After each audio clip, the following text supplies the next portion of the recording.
She thought he would visit to ask to come back, but is surprised by his reaction. The engine's roar echoed down the dirt road like distant thunder, making Margaret lift her head from her trembling hands. Her heart raced when she recognized the familiar sound of the approaching yellow tractor.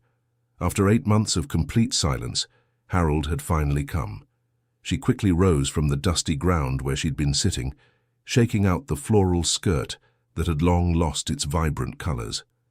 The wreckage of what was once her home lay scattered around her like pieces of a shattered life.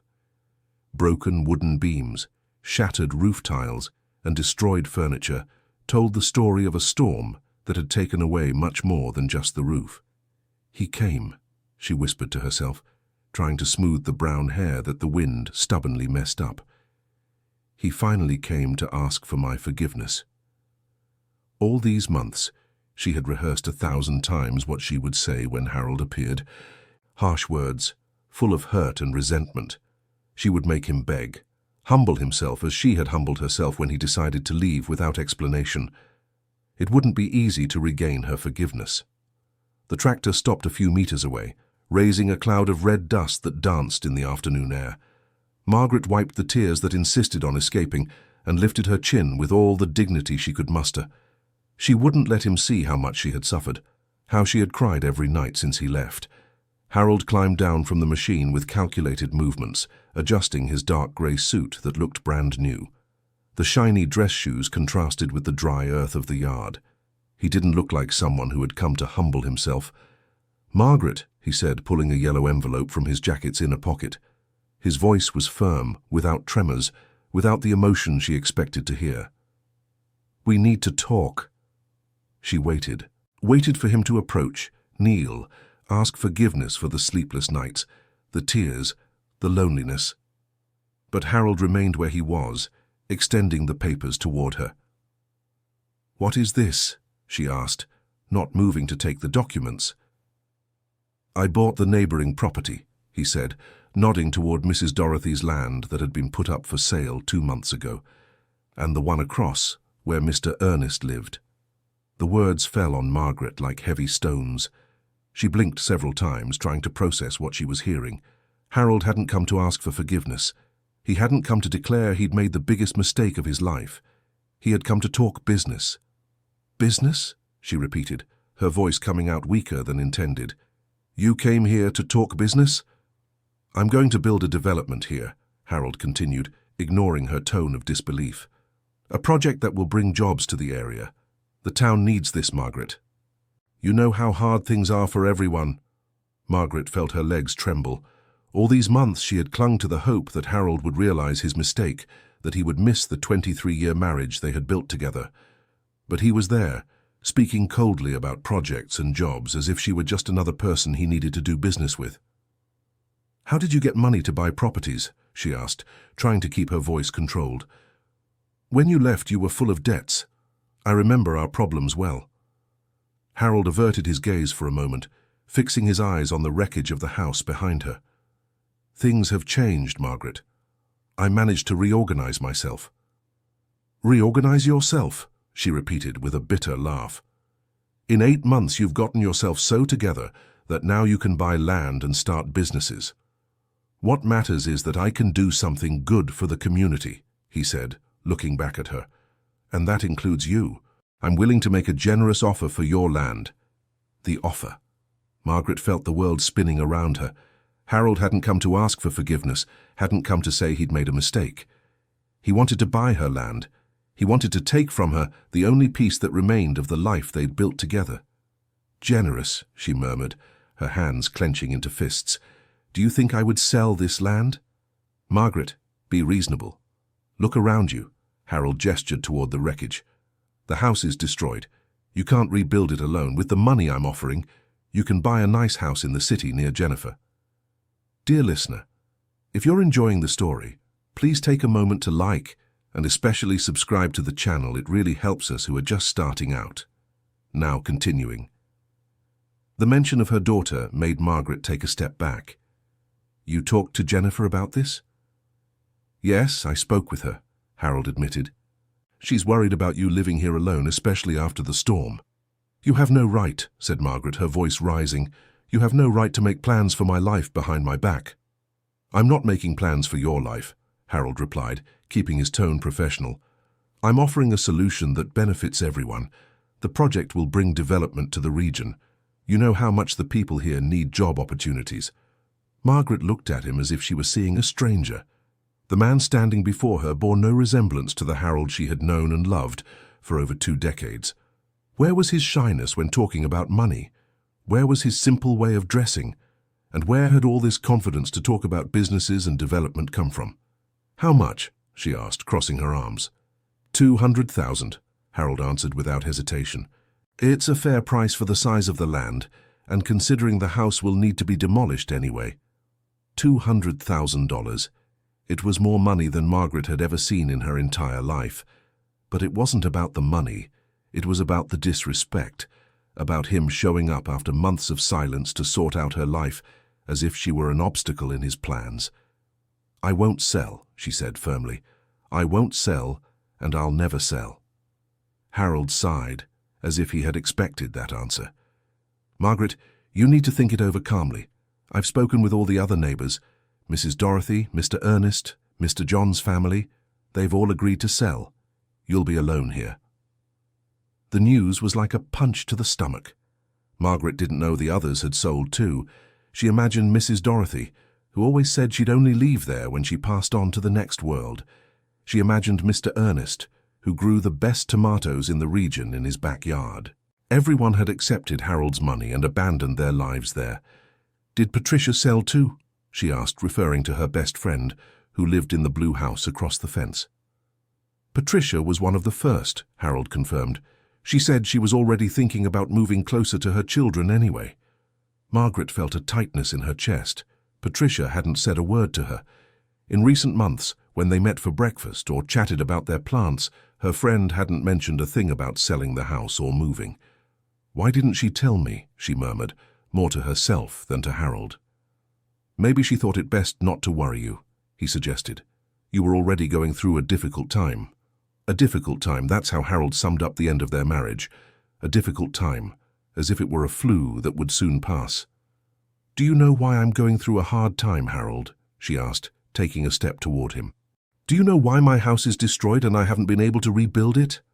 Harold looked away again, shuffling the papers he still held. "Because the man I lived with for 23 years decided to leave without giving an explanation," continued Margaret, her voice trembling with contained emotion. "Because he abandoned me when I needed him most. Because he left me alone to deal with the debts, the problems, everything." "Margaret," Harold began, but she interrupted him. "And now this same man shows up here, well-dressed, with money in his pocket, talking about ventures and generous offers," she said, tears finally escaping. "As if I were just another person he needs to negotiate with." Harold put the papers in his pocket and looked at her for a long moment. For an instant, Margaret saw something familiar in his eyes, a shadow of the man she had loved. But the expression soon hardened again. "I know you're hurt," he said, "but I can't change the past. What I can do is try to make sure you have a better future." "A better future," she repeated, wiping the tears with the back of her hand. "Far from here. Far from everything we built together." "Margaret, be honest with yourself," said Harold, his voice growing harder. "What did you build here? An old house that couldn't withstand a storm? A property that barely provides a living? You deserve better."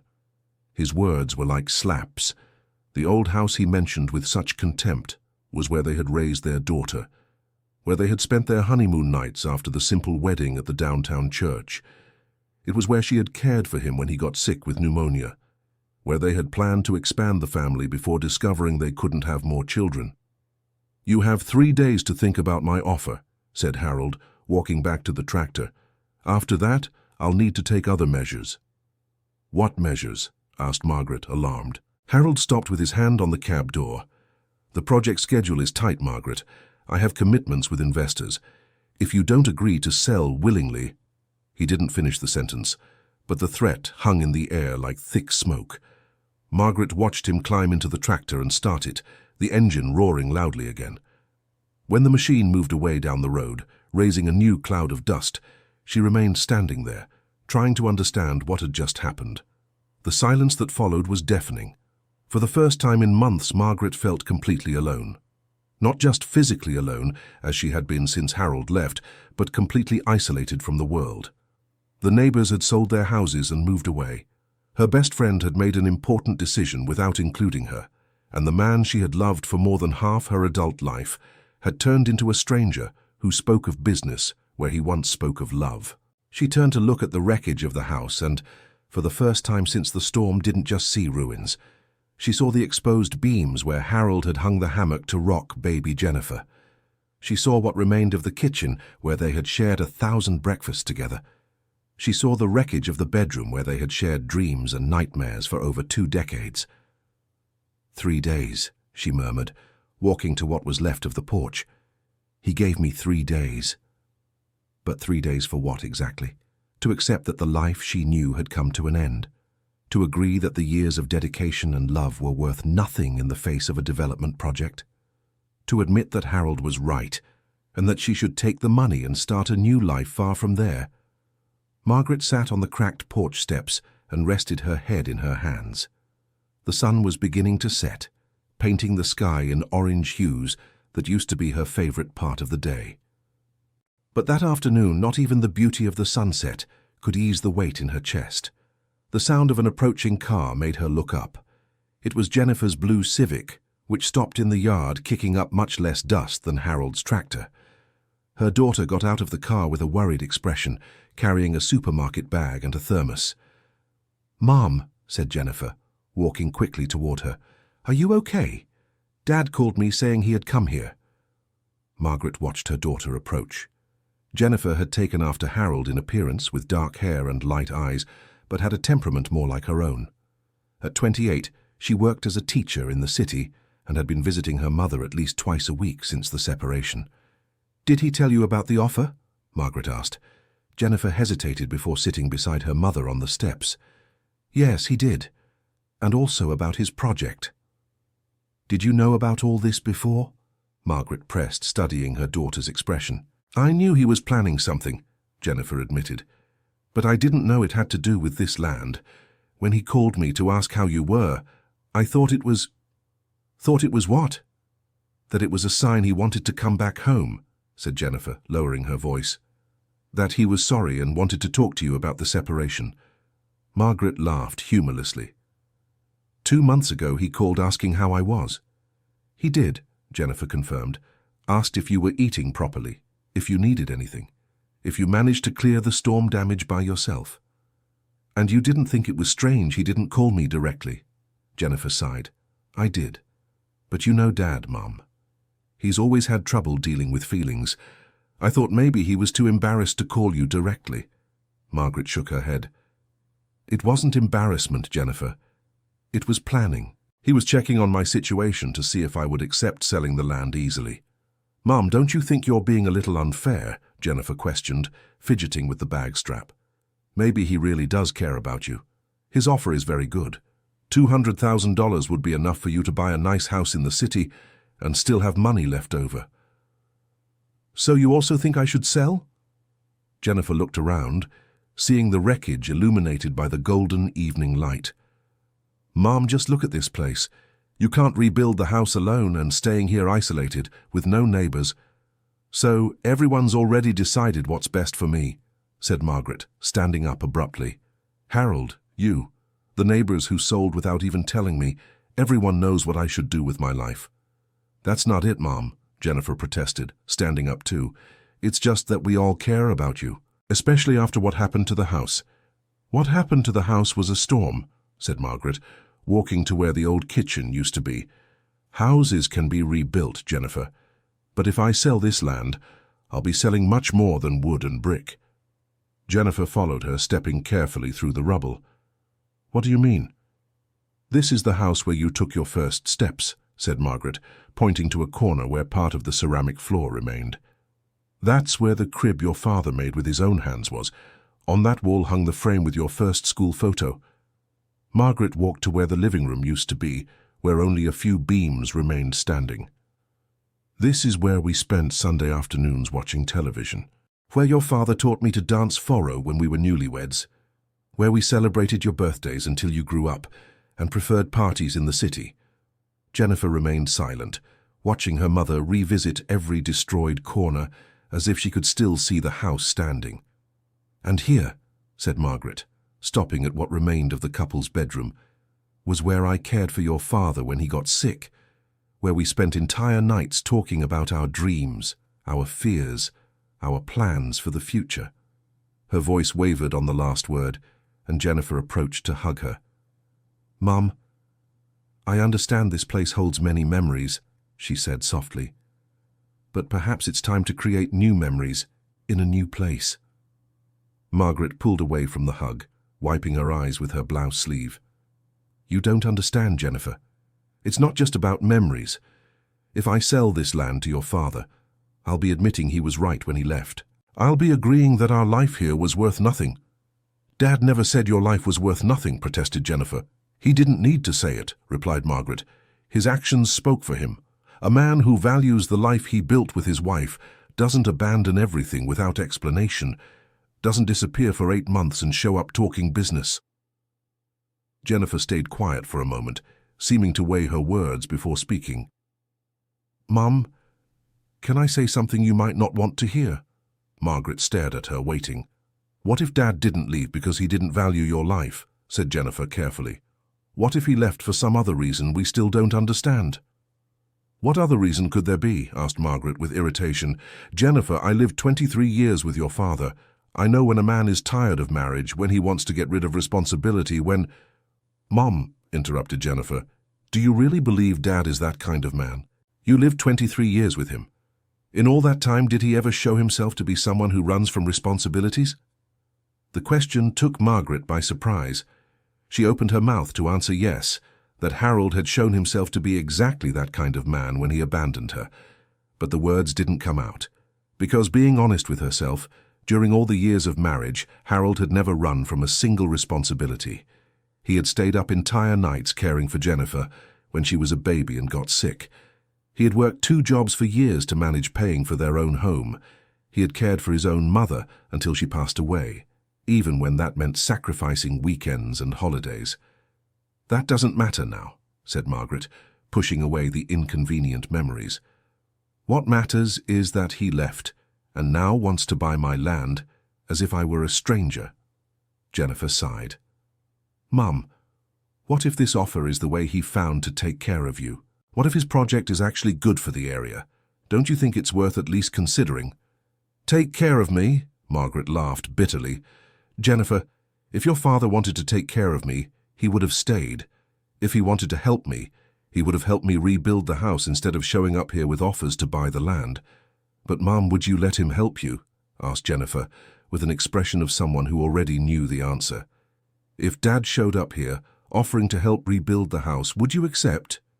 Margaret opened her mouth to say yes, but hesitated. The truth was, the way she was hurt and proud, she would probably send Harold away, even if he came offering help. But that wasn't the point. It doesn't matter, she said finally. He didn't offer help. He offered money, and there's a very big difference between the two things. The sun had completely set, and the first stars began to appear in the dark sky. Jennifer looked at her phone's clock and made an expression of someone who needed to leave. Mum, I need to go back to the city. I have an early class tomorrow, she said, handing over the grocery bag. I brought a few things for you, and there's hot coffee in the thermos. Margaret accepted the bag but didn't move to walk her daughter to the car. Mom, said Jennifer, hesitating before getting into the Civic. I know you're hurt with Dad, but promise you'll think about his offer calmly. Promise you won't make a decision just out of pride. Good night, Jennifer, said Margaret, avoiding answering the question. Her daughter sighed, got in the car, and started the engine. The Civic's headlights illuminated the debris for a moment, before moving away down the road, leaving Margaret alone again. She stood there for a long time, listening to the sounds of the night.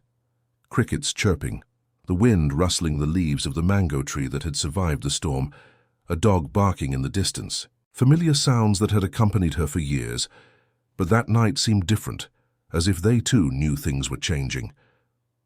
When she finally entered the small wooden shack she had set up in the back of the lot to serve as temporary housing, Margaret sat in the only available chair and looked around. The space was tiny with only the essentials: a single bed, a two-burner stove, a small refrigerator Jennifer had bought, and some shelves with clothes and basic utensils. It was a very different life from the one she had known in the big house, but it was her life, on her land, in the place where she had chosen to put down roots. Margaret opened the bag Jennifer had brought and found bread, milk, eggs, some fruit, and a jar of homemade dulce de leche, her favorite food, which her daughter knew how to make exactly how she liked it. Along with the food was a handwritten note. "Mom, I know things are tough right now, but remember you're stronger than you think. Whatever decision you make, I'll be by your side. I love you so much, Jennifer." Margaret felt her eyes well up again. Jennifer always knew exactly what to say to touch her heart.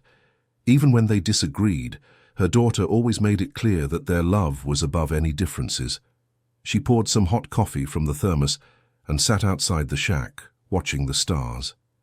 The night was clear and cloudless, very different from that terrible stormy night that had changed everything.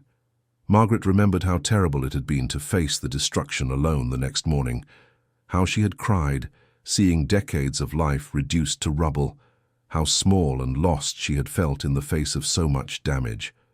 But she also remembered how rewarding it had been to clear the debris with her own hands, to separate what could be saved from what needed to be discarded. How she had felt a strange sense of freedom upon realizing she could start over, that she could rebuild things her own way, until Harold showed up with his offer and messed up all the plans she was beginning to form. Margaret finished her coffee and went into the shack, preparing for another night of restless sleep. But unlike other nights, this time she couldn't stop thinking about Jennifer's words. What if Harold really cared about her? What if the offer was truly a form of caring? What if she was letting wounded pride interfere with her ability to see things clearly? But then she remembered the coldness with which he had spoken, the professional way he had presented the proposal, as if she were just another person he needed to negotiate with. There was no affection in that conversation, no longing, no signs that he missed what they had built together. 3 days, she murmured, turning over in the narrow bed. He gave me 3 days to decide the rest of my life. Outside, the crickets kept chirping, oblivious to human conflicts. Somewhere in the distance she heard the sound of a car engine passing by the main road. Life moved forward, regardless of the decisions she needed to make. Margaret closed her eyes and tried to sleep, but her mind couldn't rest. Images from the day mixed with memories from the past, creating a whirlwind of confused emotions. Harold on the tractor, dressed in that expensive suit. Harold, 20 years ago, sweaty and smiling after a day's work in the field. Harold offering money for the land. Harold building with his own hands the swing that Jennifer loved so much as a child. 2 different men, or the same man transformed by circumstances. Margaret fell asleep without finding an answer, but with the certainty that the coming days would be even harder than she imagined. The next morning, she woke up to the sound of engines and voices coming from the neighboring lot. Margaret left the shack and saw 2 pickup trucks parked where Mrs. Dorothy's house used to be. Men in hard hats walked around the property, some carrying clipboards and taking notes, others driving stakes into the ground and stretching string between them. It was Harold's team, starting work on the project. Margaret watched the movements for a few minutes, trying to understand what was happening. The men seemed to be marking the land, possibly defining where the foundations of the new buildings would be laid. One of the workers, a young guy in a blue cap, waved at her when he noticed he was being watched. Margaret waved back, not quite knowing how to act. Those people weren't enemies, they were just employees doing their jobs. But their presence there made Harold's project real, made concrete the fact that changes had already begun, regardless of her decision. She was preparing breakfast when she heard footsteps approaching the shack. From the sound, it seemed like more than one person. Margaret went out to see who it was, and found 2 women standing in her yard. One of them was Patricia, her best friend, who had a guilty expression on her face. The other was Shirley, Mr. Ernest's wife, carrying a homemade cake covered with a dish towel. "Margaret," said Patricia hesitantly, "can we talk to you?" Margaret stared at them for a moment before answering. Of course. Would you like some coffee? The three women sat on plastic stools outside the shack, drinking coffee and eating slices of the cornbread cake that Shirley had brought. For a few minutes no one spoke about the subject that had prompted the visit. Margaret, began Patricia finally, I came to apologize for not telling you about the sale of my house. Margaret continued drinking her coffee, waiting for her friend to explain. When Harold showed up with the offer, at first I said I wasn't interested, continued Patricia. But he explained about the project, about the jobs that would be created, about how the region could develop. And his offer was really very good. I understand, said Margaret, although her voice sounded colder than she intended. No, you don't understand, insisted Patricia. I wanted to talk to you before making any decision. But Harold said you were still very hurt by him, that it might be better not to involve you in the conversations for now. Margaret almost choked on her coffee. Harold said that? He did, confirmed Shirley. To all of us, that you were going through a difficult time and that he didn't want to create more problems for you. So you sold your houses to protect my feelings? Asked Margaret with irony. Margaret, please don't be mad at us, begged Patricia. You've been our friend for years. We would never do anything to intentionally harm you. But you did, said Margaret, standing up abruptly. You isolated me from the most important decision happening here. You treated me like a child who needs to be protected from reality. That's not it, protested Shirley. It's just that Harold managed to convince you that I was the problem, interrupted Margaret. That I was the unstable person who couldn't handle the situation like an adult. Patricia and Shirley exchanged uncomfortable glances. Margaret, said Patricia softly, Harold was just showing concern for you. He asked if you were okay, if you needed anything, if we thought you could readjust after everything that happened. Concern, repeated Margaret. How convenient. Did he show concern for all of you too? The two women fell silent. I imagine not, continued Margaret. I imagine with me it was different. With me he had to be careful, delicate, because poor Margaret couldn't handle knowing that life is moving on without her. Margaret, you're being unfair, said Shirley. Harold has always been a good man, a good neighbor, a good husband to you all these years. A good husband doesn't abandon his wife, replied Margaret. But do you know if he really abandoned you? Asked Patricia cautiously. Do you know what really motivated your separation? The question caught Margaret off guard. She realized she had never told her friends the details of the separation, mainly because she herself didn't fully understand what had happened. I know he left, she said finally. I know one day he decided he didn't want to live with me anymore and walked out. But was there a fight? Insisted Patricia. Some infidelity? Some specific problem? Margaret hesitated. The truth was there hadn't been a big fight. She hadn't discovered any infidelity. Harold had simply started becoming more distant, more quiet, more worried. And one morning she had woken up and found a note saying he needed to leave, that it was better this way. Things were difficult between us, she said vaguely. Relationship problems are complicated. Patricia and Shirley exchanged another look, as if they knew something Margaret didn't. What is it? Asked Margaret, noticing the exchange of glances. What do you know that I don't? We don't know anything specific, said Patricia quickly. It's just that, well, when Harold came to talk to us about the project, he asked a lot about you, how you were handling the situation, if you were managing on your own, if you needed any help. And what was your response?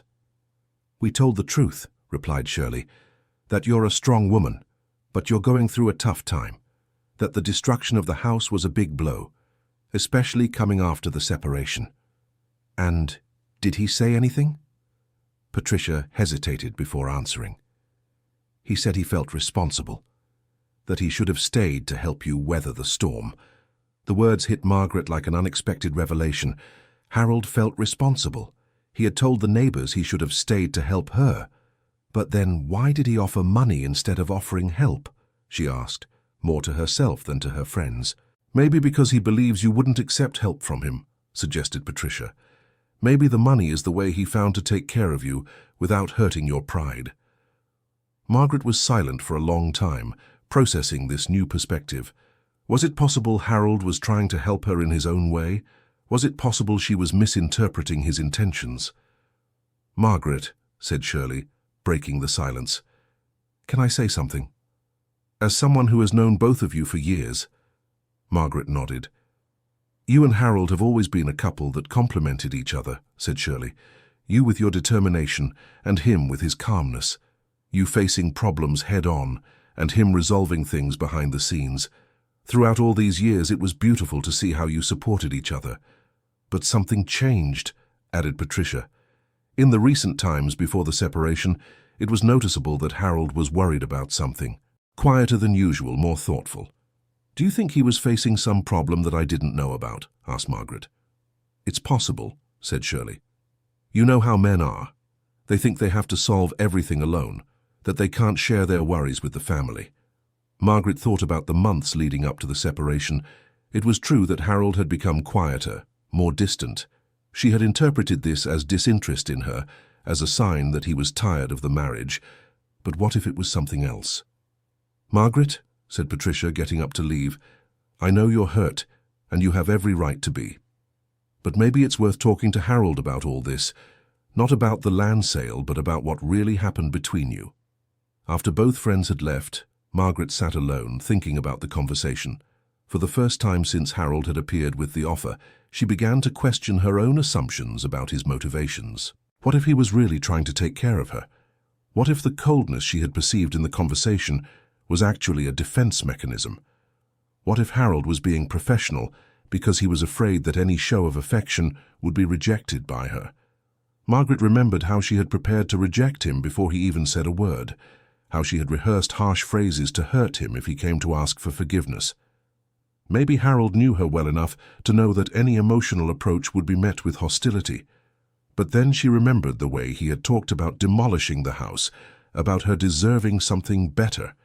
There was no affection in those words.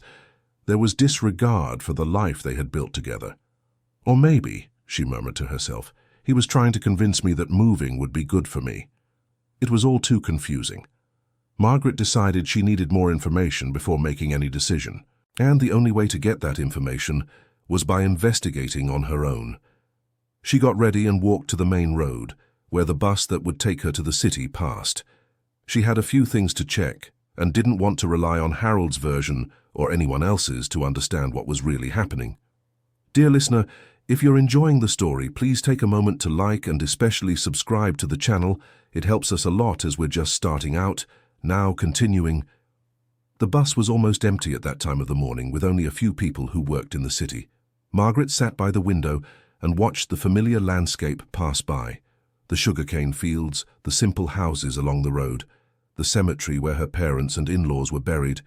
Everything seemed the same, but she knew everything was changing. In a few months, that area would be transformed by Harold's project. New buildings, new residents, a new economic dynamic. For better or for worse, nothing would be as before. Margaret got off the bus in the city centre and walked to the bank where she and Harold had maintained a joint account throughout their marriage. After the separation, she had assumed the account was practically empty, since they had always lived on a tight budget. "Good morning, Mrs. Margaret," greeted the manager, Mr. Charles, who had known the family for years. "How can I help you?" "Mr. Charles, I need a favor," she said, sitting in the chair across from his desk. "I'd like to know about any activity in my joint account with Harold." The manager hesitated. "Mrs. Margaret, you know that after the separation, Mr. Harold became the primary account holder. I can't provide detailed information without his authorization." "I don't want detailed information," said Margaret. "I just want to know if there have been any large transactions recently." Mr. Charles typed some information into the computer and furrowed his brow. "Well," he said cautiously, "I can confirm there was a substantial transfer into the account about 3 months ago, a considerable amount." "What kind of transfer?" "It appears to have been an inheritance," said the manager, checking the screen again. "A transfer from an estate, but I can't give more details without authorization." "An inheritance?" Margaret leaned back in her chair, processing the information. Harold had received an inheritance 3 months ago. That would explain where the money had come from to buy the land and set up the project. Mr. Charles, she said, was this transfer made before or after the storm that destroyed my house? The manager checked the dates on the screen.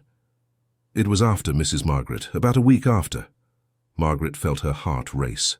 Harold had received inheritance money a week after the storm that destroyed her house, and yet he hadn't shown up to offer help. He had simply left the money in the joint account and disappeared again. Mr. Charles, she said, has Harold withdrawn any amount from this account recently? No, replied the manager. In fact, besides the inheritance transfer, there have been some smaller deposits. It seems he's putting money into the account, not taking it out. Smaller deposits. Harold was putting money into the joint account that she still had access to. Why? Thank you, Mr. Charles, said Margaret, standing up. You've been very kind. Mrs. Margaret, the manager called as she was leaving. If I may offer some personal advice, Harold has always been a good man. Perhaps you two should talk.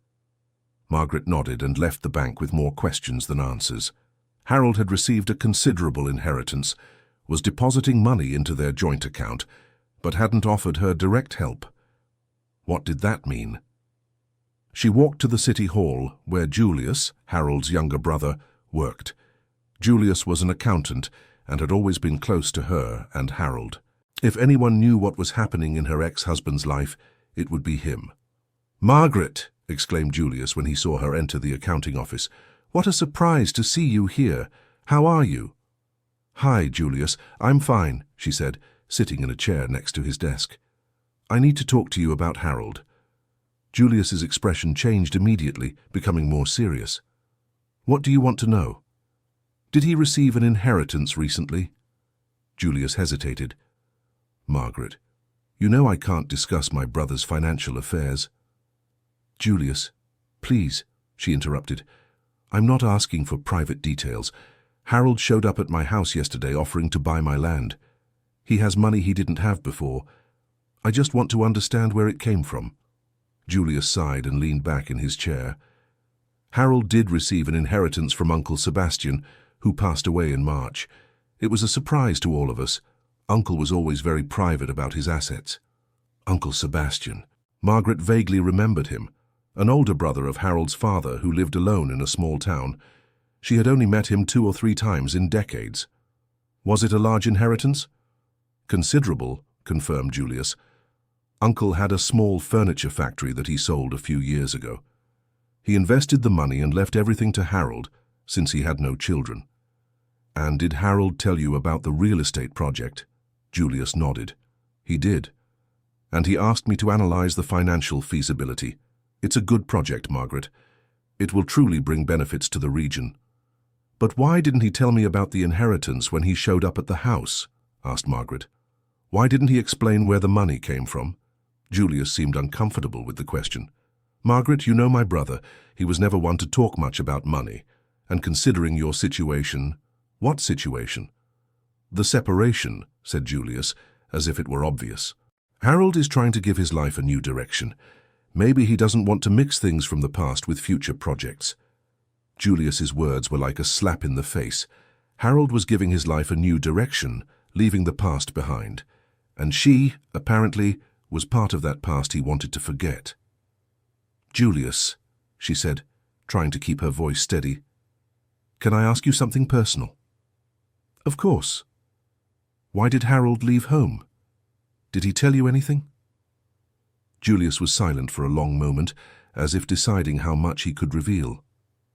Margaret, Harold never told me exactly why he made that decision, he said finally. But I noticed he was very worried about something in the months before the separation. Worried about what? I'm not sure, but he came to me a few times to talk about finances, about debts, about how to protect assets in case of problems. Margaret felt a chill in her stomach. What kind of problems? He never specified, said Julius, but he seemed to be preparing for some financial difficulty, as if he expected something bad to happen. And did it happen? Not that I know of, replied Julius. On the contrary, a few months after the separation, he told me that the problems he was anticipating had resolved themselves. Margaret tried to process this information. Had Harold separated from her because he was expecting financial problems that never happened? Did that make any sense? Julius, she said. "Do you think Harold regretted leaving?" The question caught Julius off guard. He looked at her with an expression that mixed surprise and compassion. "Margaret, I can't speak for my brother's feelings," he said carefully. "But I can tell you that he asks about you every time we talk." "Asks what?" "How you're doing, if you need anything, if you manage to recover from the storm. He worries about you, Margaret." "If he worries so much, why doesn't he come to see me?" she asked bitterly. Julius sighed. "Maybe because he thinks you don't want to see him. You've both always been very proud. Maybe you're each waiting for the other to make a move that neither of you wants to make." Margaret left Julius's office even more confused than when she had entered. The information she was gathering didn't form a clear picture. Harold had received an inheritance, was worrying about her from a distance, had separated because of financial problems that never materialized. None of this explained why he had shown up with a purchase offer instead of a reconciliation proposal. Margaret decided to make one more stop before returning home. She walked to the law office of Dr. Henry, who had handled some of the family's legal matters over the years. "Mrs. Margaret," said Dr. Henry, standing up to greet her, "it's a pleasure to see you. How can I help you?" "Dr. Henry, I need some guidance," she said, sitting down. "If my ex-husband made an offer to buy my property and I refuse, what are his options?" The lawyer brought his fingertips together and assumed a thoughtful expression. "It depends on a few factors," he said. "Is the property fully paid off? Are there any legal issues? Does his project specifically depend on your land?" "The house is indeed paid off," replied Margaret. "And from what I understand, my land is right in the middle of the others he bought." "In that case," said Dr. Henry, "if you refuse the offer, he will have to redesign the project to go around your property. It would be more complicated and more expensive, but not impossible. And if he tries to force me to sell?" "There is no legal basis for that," the lawyer assured. "Your property is yours and no one can force you to sell, unless it's a matter of public utility, but a private venture doesn't fall into that category." Margaret felt a bit more at ease. At least Harold couldn't take her land by force. "Dr. Henry," she said, "may I ask one more question about the separation?" "Of course." "Could Harold be entitled to half of my property because of the marriage?" The lawyer consulted some papers in a folder. "You were married under the partial community property regime," he said. "In principle, Harold would be entitled to half of the assets acquired during the marriage. But he signed a waiver of any rights to the property when you separated," explained Dr. Henry. "He himself asked to include that clause in the agreement." Margaret was surprised. "Harold waived his rights to the house?" "He did," confirmed the lawyer. "He said he wanted the property to remain entirely with you. At the time I thought it was odd, but he was very emphatic about it. Another piece of the puzzle that didn't fit. Harold had given up any claim to the house, ensuring she kept the property entirely. Why would he do that if he was planning to buy the land later?" Margaret thanked Dr. Henry and left the office with her head spinning. Each new piece of information made the situation more confusing rather than clarifying things. She caught the bus home in the late afternoon, watching the familiar landscape through the window as she tried to organize her thoughts. Harold had received a substantial inheritance right after the storm. He had waived his rights to her property during the separation. He was depositing money into an account she could still access. He worried about her and asked about her well-being to various people, but he had shown up at her house speaking coldly about business, offering money to buy the land where they had built a life together. None of it made sense. When she got home, Margaret found a surprise waiting for her. There was an unfamiliar car parked in front of the shack, and a young man in a suit was sitting on the makeshift porch, fiddling with a tablet. "Good afternoon," said the man, standing up when he saw her arrive. "Are you Margaret Peterson?" "I am. Who are you?" "My name is Philip Anderson," he said, handing her a business card. "I'm a lawyer representing New Horizon Construction Company. I came to speak with you about a proposal." Margaret looked at the card. New Horizon Construction Company. She had never heard of this company, and it certainly wasn't Harold's company. "What kind of proposal?" "I can explain better if you have a few minutes to talk," said Philip, pointing to the plastic stools. Margaret agreed to sit down, curious to hear what he had to say. My company has learned that your property is being negotiated, began Philip, and we would like to make a counteroffer. A counteroffer. We are willing to pay $300,000 for your land, said Philip, getting straight to the point. 50% more than the other offer you received. Margaret nearly choked. $300,000 was more money than she had ever imagined seeing in her entire life. Why would you offer more? She asked suspiciously. Because our project has a more flexible timeline, explained Philip. We don't have the urgency other investors show. We can wait for you to make your decision calmly. And what kind of project do you have in mind? Philip hesitated for a moment before answering. An industrial complex, an electronic components factory that would create many jobs for the region. A factory. Margaret remembered what Patricia had said about Harold's project, including a school and a health center. The two proposals were completely different. Mr. Philip, she said, how did you know my property was being negotiated? Market information, he replied vaguely. In our business, we're always watching for investment opportunities. Margaret didn't like the evasive answer.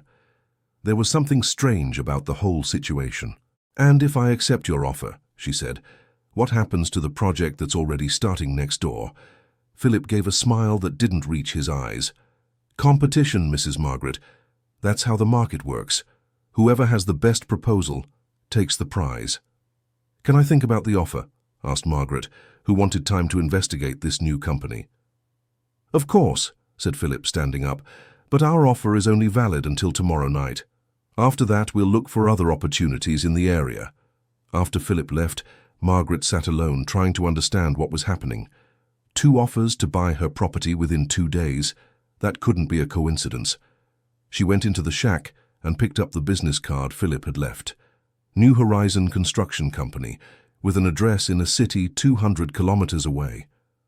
Margaret had no way to verify the company's credibility at that moment, but something about the proposal seemed suspicious to her.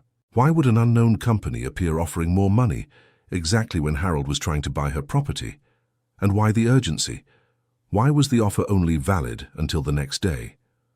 Margaret was preparing dinner when she heard a car approaching. From the engine noise, it seemed to be Harold's pickup truck. She left the shack and saw she was right. Harold got out of the car with a tense expression on his face. Margaret, he said, walking quickly toward her. I need to talk to you. It's urgent. If it's about your offer, I already said I won't accept it, she replied, staying where she was. It's not about my offer, said Harold, stopping a few meters from her. It's about the other offer. Margaret stared at him, surprised. How do you know about the other offer? Was Philip Anderson here today? Asked Harold, ignoring her question. He was. Why? Harold ran his hand through his hair, a gesture Margaret recognized as a sign he was nervous. Margaret, you can't accept their proposal, he said urgently. That company isn't what it seems. What are you talking about? New Horizon Construction Company is a front, explained Harold. They don't want to build a factory here. They want to set up a chemical storage facility. Margaret felt a chill down her spine. How do you know this?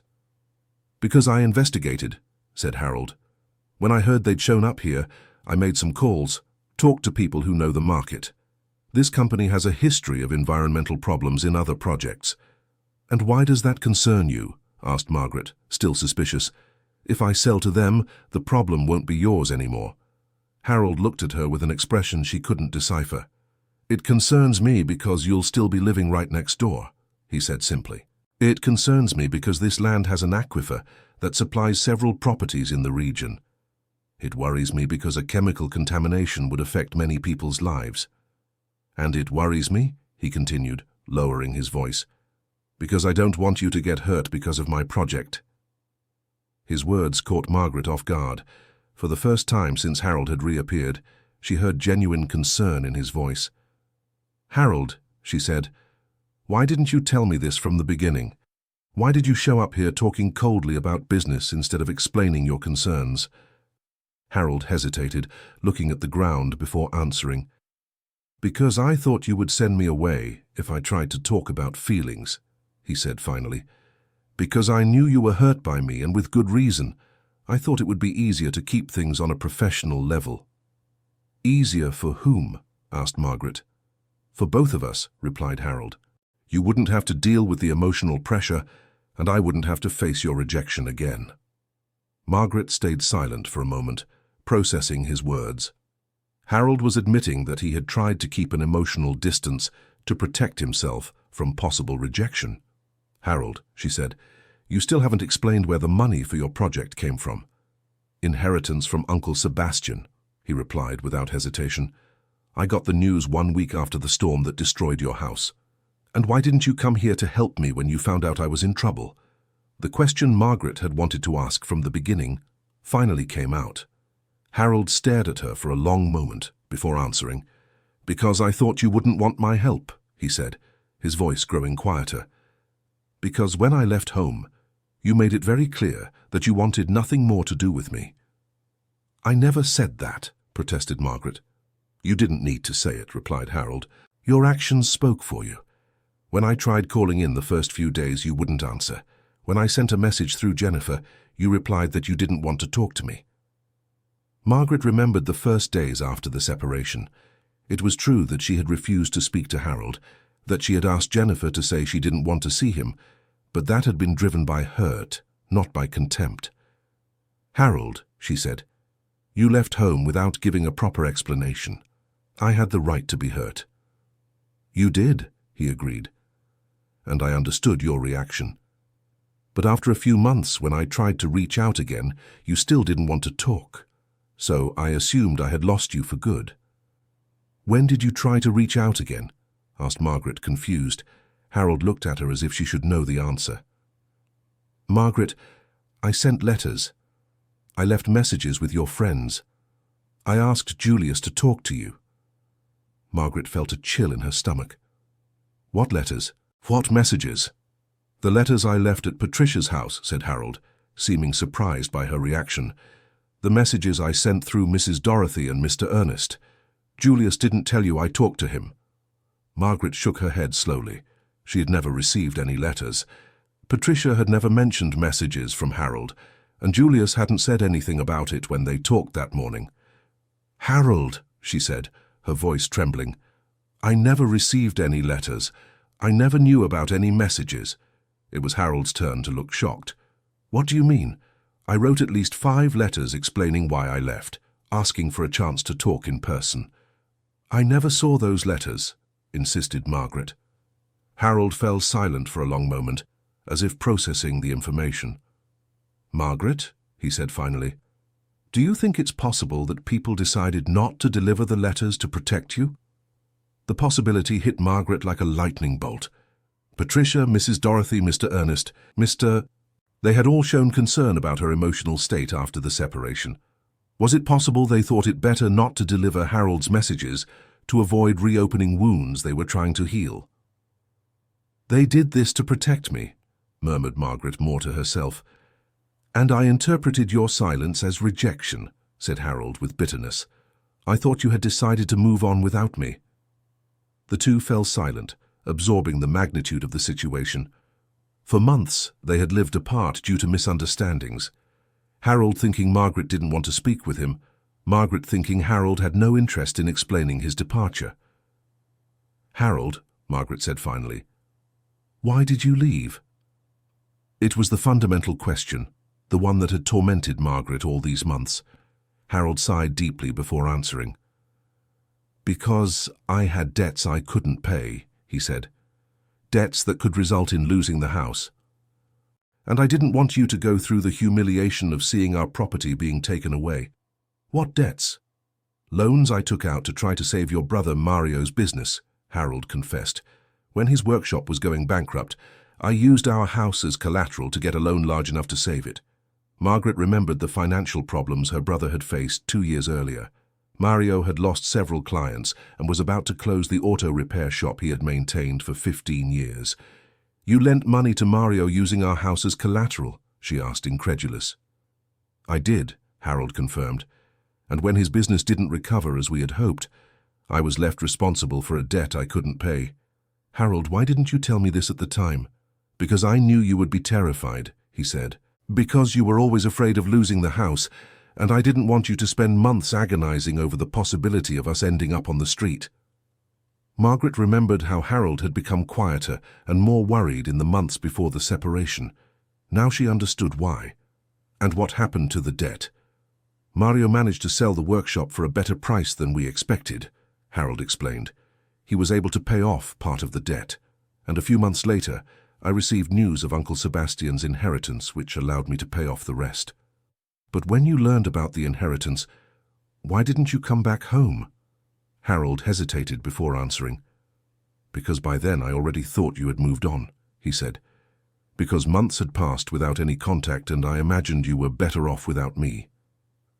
Margaret felt tears beginning to form in her eyes. Months of suffering caused by misunderstandings and hurt pride on both sides. Harold, she said, if you thought I had moved on, why did you create this project here? Why didn't you invest the inheritance money elsewhere? The question seemed to have touched a sensitive spot. Harold looked away before answering. Because this region is my home, he said. Because I grew up here, built my life here, and because even though I thought I had lost you, I still wanted to make sure you were okay, he admitted. The project was a way to stay nearby without seeming like I was trying to force a reconciliation. His words fell on Margaret like rain after a long drought. Harold had created that entire project to be near her, to take care of the region where she lived. And the offer to buy my land? It was the most cowardly way I found to get close to you without admitting my feelings, Harold confessed. I thought it would be easier to talk business than to talk about love. The word love hung in the air between them, like a bridge neither knew if they should cross. Harold, said Margaret, wiping away a tear that had escaped, do you still love me? The question came out more direct than she had planned, but she needed the answer. Harold looked her in the eyes for the first time since the conversation had begun. I never stopped loving you, Margaret, he said, his voice choked. Not for a single day. Even when I thought I had lost you forever, I kept loving you. Margaret felt her heart race. During all these months, she had convinced herself that Harold had left home because he no longer loved her. Discovering it was exactly the opposite, that he had left to protect her, completely changed her perspective on everything. Why did you take so long to tell me the truth? She asked. Out of fear, admitted Harold. Fear that you wouldn't forgive me. Fear that even knowing the truth you would decide it wasn't worth trying again. Margaret looked at him, seeing not the cold stranger who had appeared 2 days before, but the man she had loved for decades, a man who had made mistakes, but had made them trying to protect her. Harold, she said, I need time to process all this. He nodded, seeming to understand that he couldn't expect an immediate answer. Margaret, about the offer from New Horizon Construction Company, he said. Promise me you won't accept it without investigating first. Promise you'll check their credibility. I promise, she said, but you promise me something too. What? Promise that next time you have a problem, you'll talk to me instead of trying to protect me by making decisions alone. Harold smiled for the first time since he had arrived. A small, hesitant smile, but genuine. I promise, he said. Harold returned to the car, but stopped before getting in. Margaret, he called, the letters I wrote to you, I'll try to get them back. I think you deserve to read them, even if it's too late. Margaret watched him drive away, feeling a confusing mix of emotions. Anger for having been protected against her will by people who thought they knew what was best for her. Sadness for the months lost in misunderstandings. Hope for the possibility that maybe it wasn't too late to fix things. But also worry. Even though Harold had explained his reasons, even though she now understood that he had acted out of love and not contempt, the fact remained. He had made important decisions without consulting her. He had taken on debts using their house as collateral. He had decided alone that it was better to leave. Margaret entered the shack and sat on the bed, trying to organize her thoughts. In 2 days, her life had been turned upside down. She discovered that her ex-husband still loved her, but also that she had been kept in the dark about important information by people who thought they were protecting her. She picked up the New Horizon Construction Company business card and examined it again. Harold had said the company was a front, that they wanted to set up a chemical storage facility. How could she verify that? Margaret had no experience investigating companies, but she knew someone who did. Jennifer worked as a teacher, but had studied business administration before deciding on education. Maybe she would know how to check a construction company's credibility. She picked up the cell phone that Jennifer had insisted she buy and called her daughter. "Mom?" answered Jennifer, sounding surprised. "Is something wrong?" "Jennifer, I need a favor," said Margaret. "Would you know how to investigate a company? Check if it's trustworthy?" "Of course, Mom. Why?" "Did something happen with Dad's proposal?" Margaret told her daughter about Philip Anderson's visit and the offer from New Horizon Construction Company. She also mentioned Harold's suspicions about the true nature of the company. "Mum, this is very strange," said Jennifer. "2 offers for the same piece of land in 2 days, and a company you've never heard of offering more money. There's something wrong here." "That's what I thought too. Can you investigate this construction company for me?" "Yes, I can," promised Jennifer.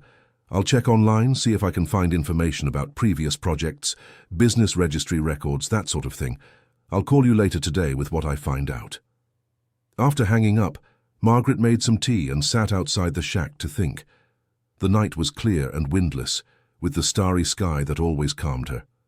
But that night, not even the beauty of the stars could soothe her troubled mind.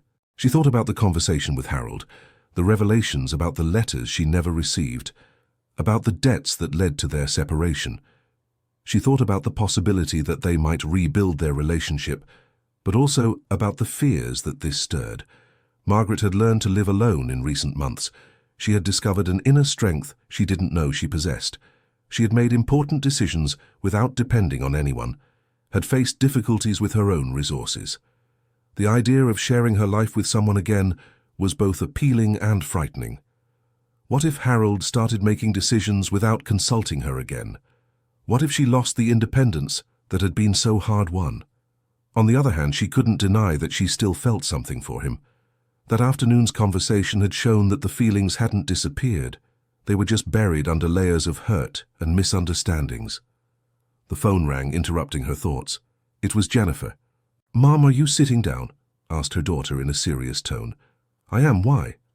"Because I found out some things about this New Horizon Construction Company that you're not going to like." Margaret felt her stomach tighten. "What did you find out?" "First, the company has only existed for 6 months, explained Jennifer. Second, it has no completed projects. Third, when I researched the name of the main partner, I found out he's been involved in environmental problems in other states." "What kind of problems?" "Groundwater contamination, improper disposal of chemical waste, safety regulation violations," said Jennifer. "Mom, Dad was right. This company is problematic." Margaret felt a chill. "What does that mean?" "It means their offer is probably a trap," said Jennifer. "They must be offering more money because they know no reputable company would pay that much for land that's going to be used for potentially polluting activity." "But why did they specifically want my land?" Jennifer was silent for a moment before answering. "Mom, can I ask a question? Is your land in an area isolated from the other lands Dad bought?" "It is." "Why?" "Because if they managed to buy only your land, they could set up their company without Dad's project interfering," explained Jennifer. "It would be a way to avoid competition and have access to a location away from the city center, where it would be harder to monitor." The strategy was diabolical in its simplicity, using a tempting offer to convince Margaret to sell, then installing a polluting company that would affect the entire area. "Jennifer," said Margaret, "can you come here early tomorrow? I want to talk to you in person." "Of course, Mom. I'll be there first thing in the morning." Margaret hung up the phone with a strange feeling. On one hand, she felt relieved to have discovered the scam before falling for it. On the other hand, she was disturbed by the idea that unscrupulous people were trying to take advantage of her situation. And she was also beginning to realize that perhaps Harold wasn't the villain she had painted in her mind. He had detected the problem with New Horizon Construction Company and had come to warn her, even knowing she might interpret it as an attempt at manipulation. Margaret went into the shack and lay down, but sleep was slow to come. Her mind couldn't stop replaying the events of the past few days, trying to fit together the pieces of an increasingly complex puzzle. When she finally fell asleep, She dreamed of the house that had been destroyed by the storm, but in the dream, the house was being rebuilt by careful hands, beam by beam, brick by brick.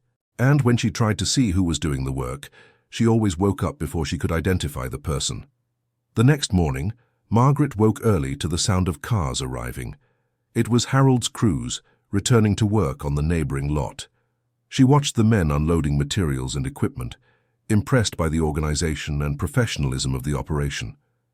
Jennifer arrived around 9 o'clock, carrying a folder with printed documents. "Good morning, Mother," she said, kissing Margaret on the cheek. "I brought more information about that construction company." The two sat outside the shack, and Jennifer opened the folder to show the printouts she had made. "Look at this," she said, pointing to a newspaper article. New Horizon Construction Company was fined $5 million for environmental contamination in the state of Goiás. Margaret read the article, shocked by the details. The company had installed a chemical storage facility near a small town, promising to generate jobs. 2 years later, it was discovered that waste was leaking and contaminating the area's water. "And here," continued Jennifer, showing another document, "you can see that the company's owner has already been sued in 3 different states for similar practices." "How can a company like that still operate?" asked Margaret, indignant. "Because they keep changing their name, moving from state to state, always one step ahead of the inspectors," explained Jennifer. "It's a well-designed scheme to deceive small communities." Margaret shook her head, disgusted. "What if I had accepted their offer?" "You would have sold your land for money that seemed like a lot, but it would have been little compared to the damages that would come later," said Jennifer. "Water contamination, health problems, devaluation of all the properties in the area." The two were silent for a moment, contemplating what could have happened. "Mother," said Jennifer finally, "I need to tell you something about Father." "What?" "Last night, after I hung up with you, he called me," Jennifer recounted. "He asked if I had managed to investigate the construction company, if you were safe." Margaret looked at her daughter, waiting for her to continue. "He was really worried, Mother," said Jennifer. "It wasn't fake. It wasn't a strategy to convince you to accept his offer. It was genuine concern." "And what else did he say?" "He said he found the letters he wrote to you," Jennifer told her. "The letters you should have received but never did." Margaret's heart raced. "He found the letters?" "He did. And he wants to bring them to you this afternoon, if you agree to receive them." Margaret fell silent, thinking about the proposal. Part of her was curious to know what Harold had written in those letters. Part of her was afraid that the letters would only confirm that they had lost too much time, that perhaps it was too late to rebuild anything. "Jennifer," she said, "can I ask you something personal?" "Of course, Mother." "Would you like your father and me to get back together?" Jennifer thought for a moment before answering. "Mother, I would like both of you to be happy," she said. "If you're together and happy, great. If you're apart and happy, that's great too. What I don't want is to see you both suffering from pride or fear." The daughter's response was wise and mature, but it didn't resolve Margaret's internal conflict. "Jennifer, do you think it's possible to rebuild a relationship after so much hurt?" "I do," said Jennifer without hesitation, "but only if both of you really want to, and only if you're willing to do things differently this time." "Do things differently how?" "By talking more, sharing worries, making decisions together instead of trying to protect each other by making decisions alone." Margaret nodded. That was exactly what she feared. Returning to the old patterns, where Harold tried to protect her by hiding information and she was left out of important decisions. "Mom," said Jennifer, getting up to leave, "can I suggest something?" "Go ahead. How about talking to Dad about your concerns before deciding anything? How about telling him your fears instead of just refusing or accepting?" Jennifer was right. Margaret spent the morning thinking about her daughter's suggestion. Maybe it was time to stop trying to protect her own feelings and start speaking honestly about what she was feeling. Around 3 in the afternoon, she saw Harold's pickup truck approaching. He stopped in the yard and got out of the car carrying a thick yellow envelope. "Good afternoon, Margaret," he said, looking nervous. "I brought the letters." Margaret gestured for him to sit on the plastic stools. Harold handed over the envelope, which was heavy with several sheets of paper. There are 5 letters, he explained. I wrote one per month during the first 5 months after I left home. Margaret held the envelope, feeling the weight of the unread words. Harold, she said, before I read the letters, I want to talk to you about a few things. Of course. First, I want to thank you for warning me about the New Horizon Construction Company. Jennifer looked into it and you were right. It was a trap. Harold looked relieved. You didn't end up accepting their offer? No. And now I understand why they were offering so much money. Margaret, said Harold, I know you must be wondering why a company like that showed up right now. I am. I think someone told them about my project and about your resistance to selling, explained Harold.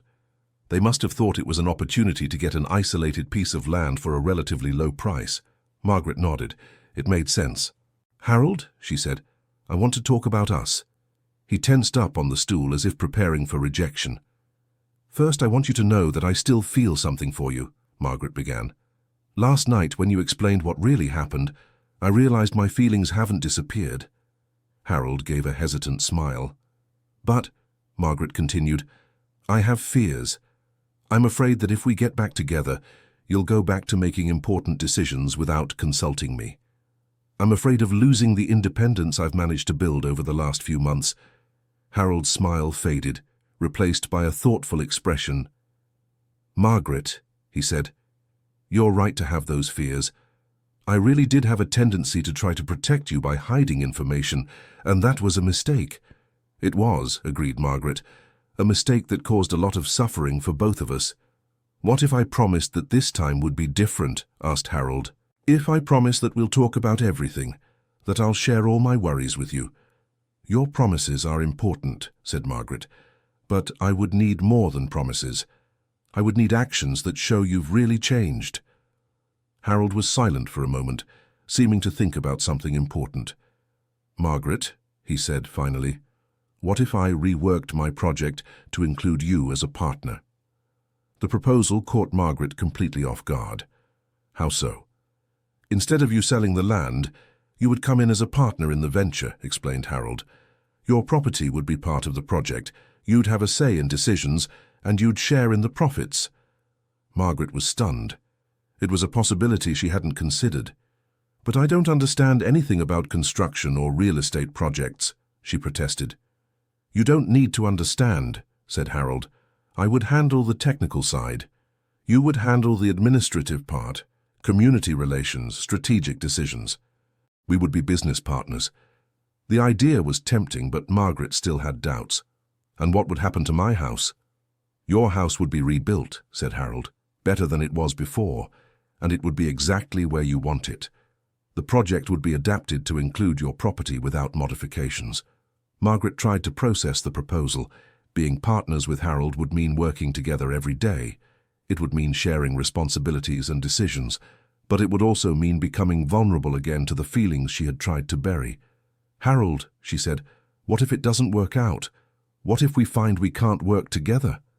Then we'll make a contract that protects us both, said Harold.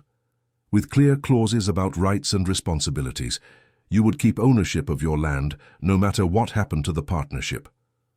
The proposal was well thought out, but Margaret needed time to think.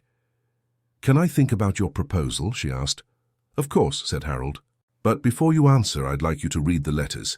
Maybe they'll help you understand better what I'm feeling. Harold stood up to leave, but Margaret called to him. Harold, wait. He stopped and turned to her. Why are you doing this? Asked Margaret. Why are you offering me a partnership instead of just trying to convince me to sell? Harold looked at her for a long moment before answering. Because I realized you're not the same person you were when I left, he said. In the last few months you've become stronger, more independent, and I don't want you to lose that. I want you to keep your strength, your independence. But maybe we can build something together while respecting who you've become. His words touched Margaret deeply. Harold had noticed her change and was willing to adapt his proposal to respect it. Thank you for understanding that, she said softly. After Harold left, Margaret was alone with the envelope of letters.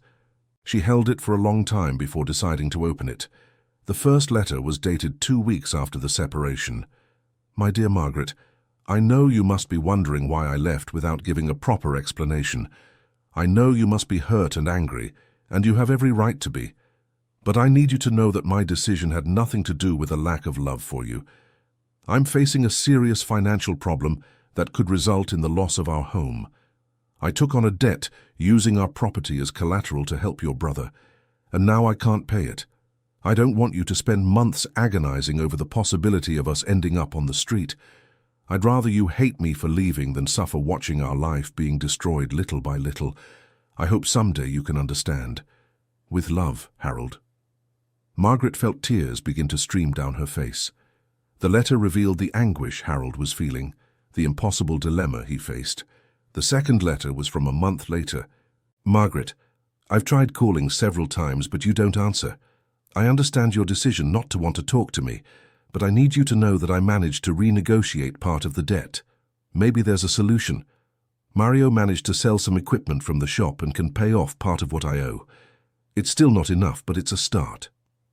I know I don't deserve it, but I'd like a chance to explain in person, to apologize for my mistakes and try to rebuild our life together. I love you more than I can express in words. Harold. The third letter was more desperate. Margaret, Patricia told me you don't want to read my letters, that you're trying to move on and my insistence is hindering your recovery. Maybe she's right. Maybe I'm being selfish trying to get close to you when you need peace, but before giving up completely, I need you to know one thing.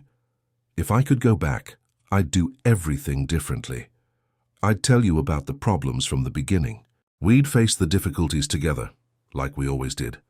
My biggest mistake wasn't taking on the debt, it was trying to protect you from it. If you decide you want nothing more to do with me, I'll respect that. But I'll keep loving you until the last day of my life. Harold. Margaret stopped reading for a moment, wiping away tears. Now she understood why Patricia and the other neighbors had decided not to deliver the letters. They were filled with emotion and pain, and maybe they really thought it would be better for her not to receive them. The fourth letter was from 3 months after the separation. My beloved Margaret, I received unexpected news. My uncle Sebastian passed away and left me an inheritance. It's enough money to pay off the entire debt and still have some left to start over. I know you'll probably think it's too late, that I've caused too much suffering, and if you decide that, I'll accept it. But if there's a chance, however small, for us to try again, I'd really like that. I don't want you to come back to me out of pity or obligation. I only want you to come back if you still feel something, if you still believe we can be happy together. The house remains empty without you. My life remains empty without you. With all my love, Harold. The fifth and final letter was from 5 months ago. Margaret, this is my last letter. I realized my insistence is being unfair to you. If you wanted to resume our relationship, you would have given some sign. I'll stop bothering you and let you live your life in peace. But I want you to know that these months away from you have taught me one important thing. Loving someone sometimes means letting them go. I'll use the inheritance money to create something that benefits our region, a project that might help the people living here have more opportunities, and I'll cheer from a distance for you to find the happiness you deserve. If you ever need anything at all, you can come to me. Regardless of what happened between us, I'll always be here for you. With eternal love, Harold. Margaret finished reading the letters with a broken heart. She could feel Harold's pain in every word, the desperation of a man who had lost the person he loved by trying to protect her. But she could also see the evolution of his feelings, from the initial hope to despair, until the final acceptance that it might be too late. Margaret stood up and walked to where the wreckage of the old house stood. Now she understood that Harold had created the project in the region for 2 reasons: to be able to stay close to her, and to transform his suffering into something positive for the community. Dear listener, if you're enjoying the story, please take a moment to like and especially subscribe to the channel. It really helps us who are just starting out. Now continuing. She thought about his proposal to become partners. It was a way for them to be together professionally, without the pressure of immediately rebuilding their personal relationship. A chance to learn to trust each other again, to discover if they could still work as a team. But it was also risky. What if old feelings returned and complicated the partnership? What if they discovered they were incompatible as business partners? On the other hand, what was the alternative? Sell the land and move to the city, leaving behind everything she had built there? Stay alone on her small property surrounded by Harold's project, but without being part of it. Margaret spent the rest of the afternoon walking around the property, thinking about the options she had. When the sun began to set, she had made a decision. She picked up the phone and called Harold. "Hello, Margaret," he answered, sounding surprised. "Harold, I read the letters," she said.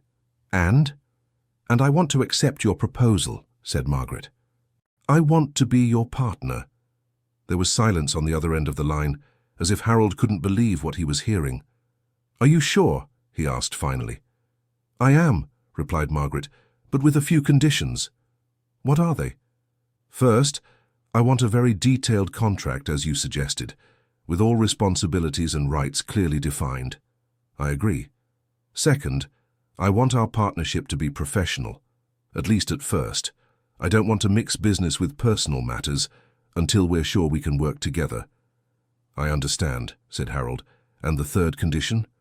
I want you to promise that this time you'll really talk to me about everything, that you'll share the concerns, the decisions, the problems, that you won't try to protect me by hiding information anymore." "I promise," said Harold sincerely. "Margaret, you don't know how happy I am with your decision." "Harold," she said, "let's not rush. Let's take it slow, one step at a time. First, let's see if we can be good business partners. We'll figure out the rest later." "I understand perfectly," said Harold. "When do you want to start?" "How about tomorrow? Can you come here in the morning to discuss the details?" "I'll be there at 9 o'clock, promised Harold. After hanging up, Margaret felt strangely at peace. For the first time in months, she felt she was making a decision based on reason and not just emotion. She wasn't going back to Harold out of nostalgia or fear of loneliness. She was entering a professional partnership that might, over time, turn into something more, or maybe not, and she was fine with both possibilities. Margaret prepared a simple dinner and sat outside the shack to eat, watching the first stars appear in the sky. From the neighboring property, she could hear the sound of workers wrapping up the day's activities. Soon they would be partners in that project. The idea still seemed surreal, but also exciting. Margaret had never imagined she could be involved in something like construction or real estate development, but Harold had said she would handle the administrative part and community relations, things she felt more comfortable with. She thought about the years she had spent managing the household, organizing family finances, mediating conflicts between neighbors, participating in community activities. Maybe she had more skills for the business world than she imagined. Margaret went into the shack and picked up a notebook, where she usually wrote down her recipes. She decided to start making a list of the things she wanted to discuss with Harold the next day. Practical questions about the partnership, but also personal questions about how they would interact after everything that had happened. She wrote for over an hour, organizing her thoughts and concerns. When she finally went to sleep, she felt more confident about the decision she had made. The next morning, Margaret woke up early and dressed more carefully than she had in the past few months. It wasn't vanity, it was respect for the new phase she was beginning. If she was going to be Harold's business partner, she wanted to carry herself professionally. Harold arrived promptly at 9 o'clock, carrying a folder with documents and a thermos of coffee. "Good morning," he said, looking more cheerful than Margaret had seen him in years. "I brought coffee and some documents to start talking about the partnership." The two sat at the small plastic table Margaret had set up outside the shack, and Harold opened his briefcase. "First," he said, "I want to show you the complete project, so you understand exactly what you're getting into." Harold spread blueprints and drawings across the table, explaining every detail of the venture. It was more ambitious than Margaret had imagined. Besides the community school and health center, the project included a small shopping center, recreational areas, and 16 residential houses. "The houses will be sold to local families," Harold explained. "The idea is to create a planned neighborhood that preserves the rural character but with modern infrastructure." Margaret studied the drawings, impressed by the level of detail. "And where would my property be in this project?" Harold pointed to an area at the center of the plans. Your house would be rebuilt here exactly where you want it, and this surrounding space would be reserved for a community garden where residents could grow vegetables. The idea was beautiful and respectful. Margaret wouldn't just be included in the project, she would be a central part of it. "Harold," she said, "how much money do you plan to invest in this project?" $1,200,000, he replied. "It's practically all the inheritance I received." Margaret choked on her coffee. It was an astronomical amount for her, who was used to handling household budgets. "And what would my share in the partnership be?" 30%, said Harold. "Your land is worth about $300,000 in the current market, considering the appreciation the project will bring." Margaret did the math in her head. If the project succeeded and brought the profits Harold expected, she could earn more money than she had ever dreamed of in her entire life. "Harold," she said, "I need to be honest with you about one thing." "What?" "I don't know anything about business management. I've never taken a course, never worked in a company. Are you sure I can contribute effectively?" Harold smiled. "Margaret, you managed our home and our finances for 23 years. You organized community events, mediated neighbor disputes, cared for sick people, coordinated cleanup efforts. You have management skills that many trained administrators would love to have." His words made Margaret feel more confident. It was true that she had always been organized and good at dealing with people. "And besides," Harold continued, "you know this community better than I do. You know what people need, you know how they think.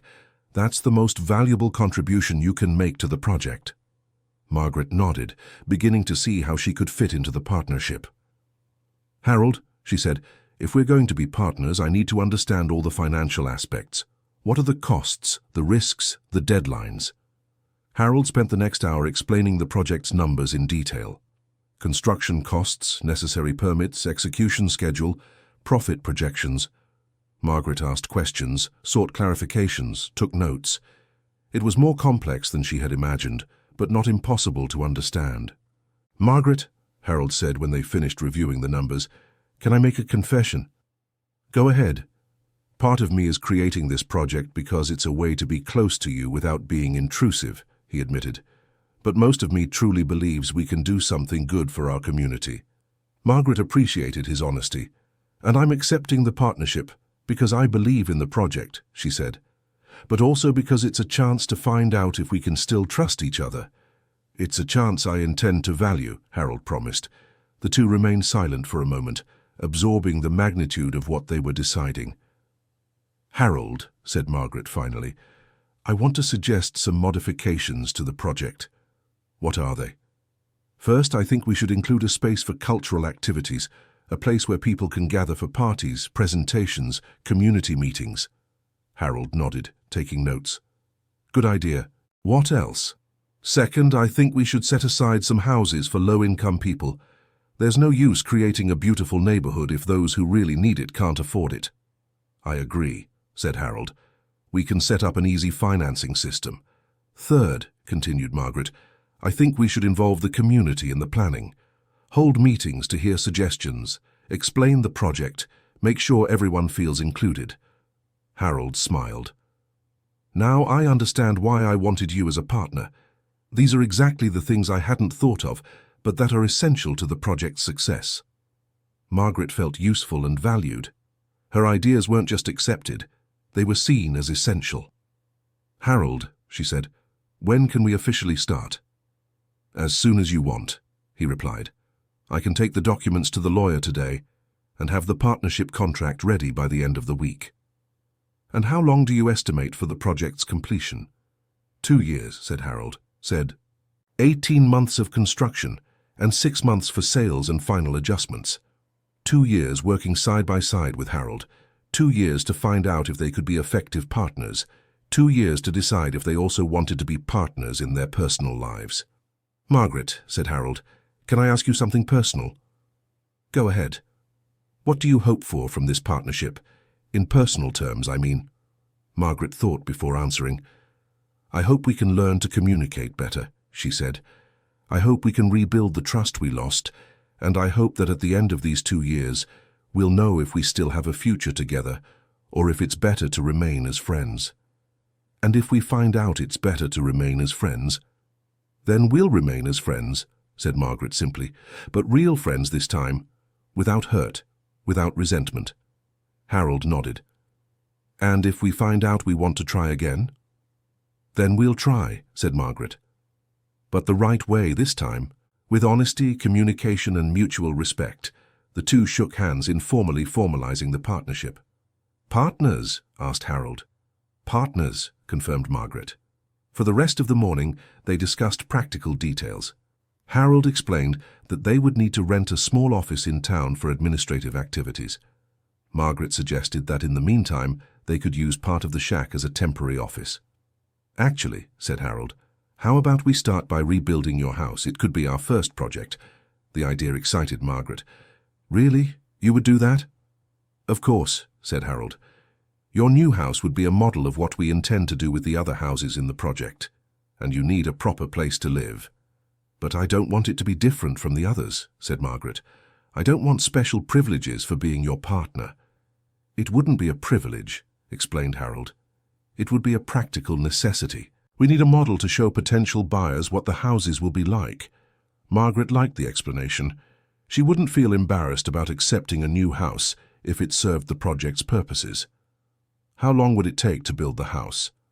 3 months, said Harold. If we start next week, you'd be living in a new house before Christmas. The prospect of leaving the cramped shack and having a real house again filled Margaret with joy.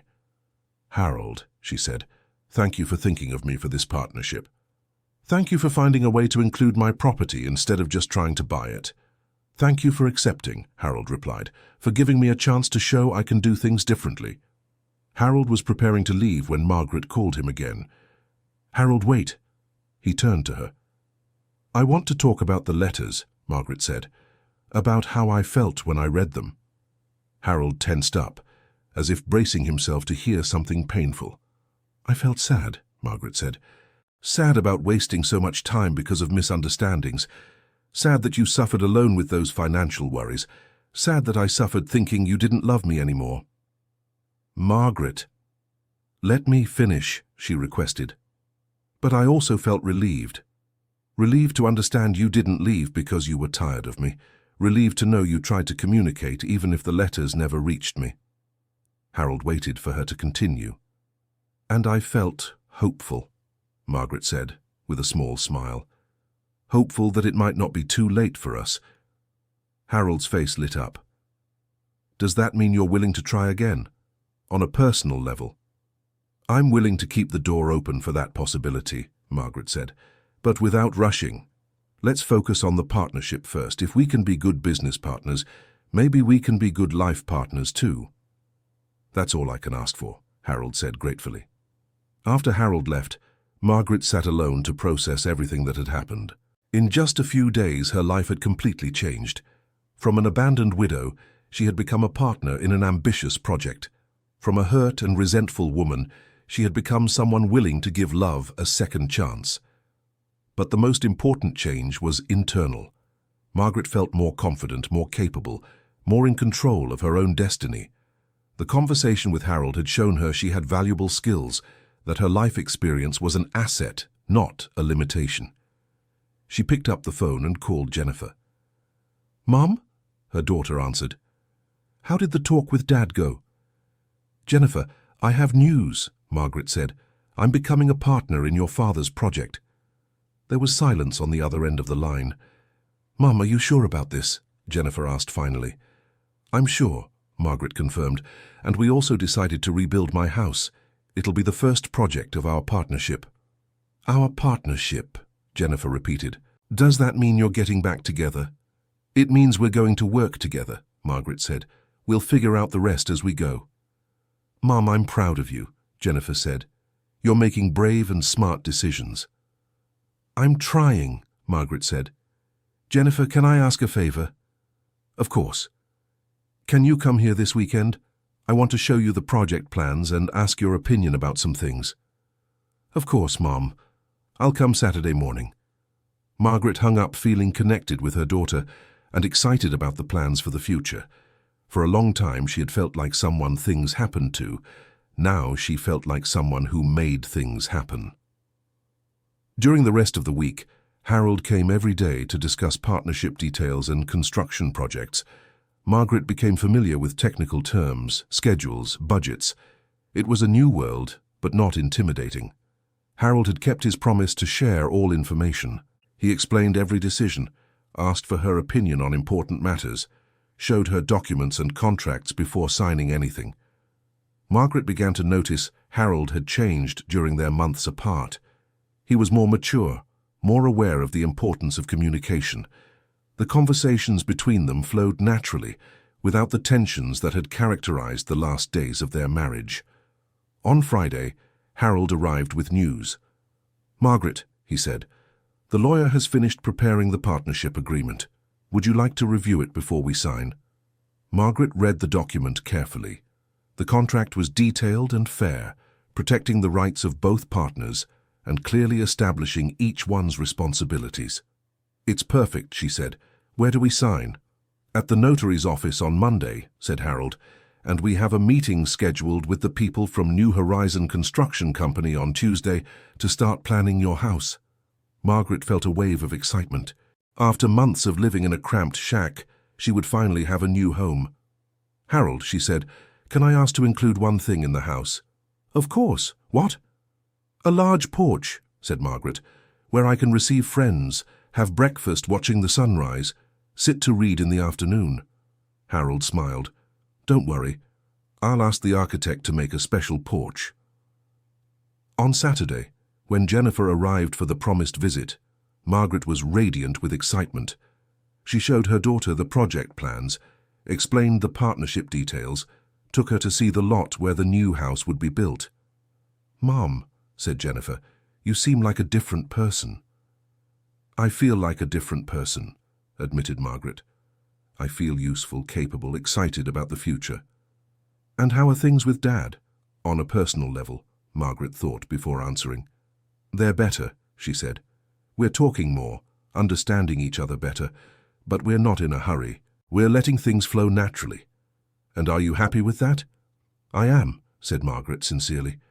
"For the first time in a long time, I'm not desperate for answers. I'm comfortable with the uncertainty." Jennifer hugged her mother. "You've grown, Mom. You've matured in a beautiful way." "Adversity teaches many things," said Margaret. "I learned that I can manage on my own, and now I'm learning that I can choose to be with someone without depending on that person to be happy." It was a valuable lesson that had taken Margaret months to understand, the difference between needing someone and wanting to be with someone. On Monday, Margaret and Harold went to the notary's office to formalize the partnership. It was a solemn and emotional moment. Margaret signed her name next to Harold's, officially becoming his business partner. "Congratulations, partners," said the notary, handing over copies of the contract. "May it be a prosperous and lasting partnership." From the notary's office, they went to have lunch at a restaurant in town to celebrate. It was the first time they had gone out together since the separation, and Margaret was surprised to realize how comfortable she felt in Harold's company. "Margaret," said Harold during lunch, "can I confess something?" "Go ahead." "I was nervous about what it would be like to work together again," he admitted. "I was afraid it would be strange, uncomfortable. And how are you feeling now?" "Natural," said Harold with a smile. "As if not a day had passed since we worked together managing our home and our family." Margaret agreed. The dynamic between them had adjusted surprisingly well to the new professional context. "Harold," she said, "I think we're going to work out as partners." "I think so too," said Harold. "And do you know why?" "Why?" "Because this time we're being honest about our expectations," explained Harold. "We're not trying to guess what the other is thinking. We're talking about everything." It was true, the communication between them had improved dramatically since they started discussing the partnership. On Tuesday, they met with the architect and the engineer responsible for building Margaret's house. She actively participated in the discussions, giving opinions about the layout, choosing materials, defining aesthetic details. "Mrs. Margaret," said the architect, "you have excellent taste. Your suggestions are greatly improving the project." Margaret felt valued and respected. She wasn't treated as Harold's wife, but as a client and partner with the right to opinions and decisions. "How long until it's ready again?" she asked. 3 months, confirmed the engineer, if there are no unforeseen weather issues. 3 months. By Christmas, Margaret would be living in a new house, built exactly the way she had always dreamed. During the following weeks, Margaret's routine changed completely. Every morning she and Harold would meet to discuss the day's activities. She monitored the construction of her house, attended meetings with suppliers, helped plan the next phases of the project. Harold had rented a small commercial room in town to serve as a temporary office, and Margaret decorated the space with plants and simple furniture. It was her first office ever, and she felt proud every time she entered there. "Margaret," Harold said one morning about a month after the partnership began, "we need to discuss an important matter." "What?" "The community meetings you suggested," said Harold. "I think it's time to officially present the project to the local residents." Margaret agreed. The project was progressing quickly, and it was important for everyone to know what was being built. "We can use the church hall," she suggested. "It's large and central." "Good idea," said Harold. "Can you talk to the priest about it?" "Yes, I can," said Margaret, "and I can also make invitations and posters to promote the meeting." Harold smiled. "See? I told you you were perfect for the community relations part." The meeting was scheduled for the following Friday. Margaret prepared a poster explaining the project in simple language, listing the benefits for the community. She also spoke individually with several people, explaining the proposal and listening to suggestions. On the night of the meeting, the church hall was packed. Margaret got nervous when she saw so many people, but Harold reassured her. "You'll do very well," he said. "These people trust you." Harold began the presentation by explaining the technical aspects of the project. Then Margaret took the floor to talk about the community benefits. "This project isn't just about building houses," she said, with more confidence than she expected to have. "It's about creating a community, a place where our children can have access to quality education and healthcare, a place where we can work without having to move away." The audience's reaction was very positive. People asked questions, gave suggestions, expressed support for the initiative. "Mrs. Margaret," said Mr. Joachim, a retired gentleman who had lived in the area for 50 years, "do you really think this project will create jobs for our young people?" "I'm sure of it," replied Margaret. "And not just during construction. After it's finished, we'll have a school, a health clinic, a commercial center. All of that needs employees." "And what about families who can't afford to buy a house?"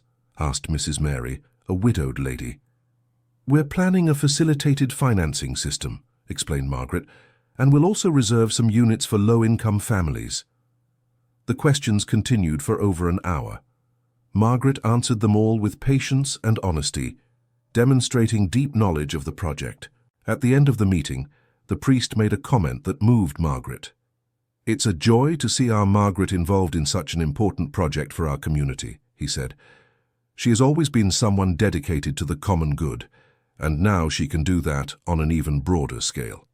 After everyone had left, Harold and Margaret were alone in the hall, arranging the chairs. "You were perfect," said Harold. "You answered the questions better than I ever could." "Thank you," said Margaret, "but I noticed something interesting." "What?" "People no longer see me as Harold's ex-wife, who became his partner," she said.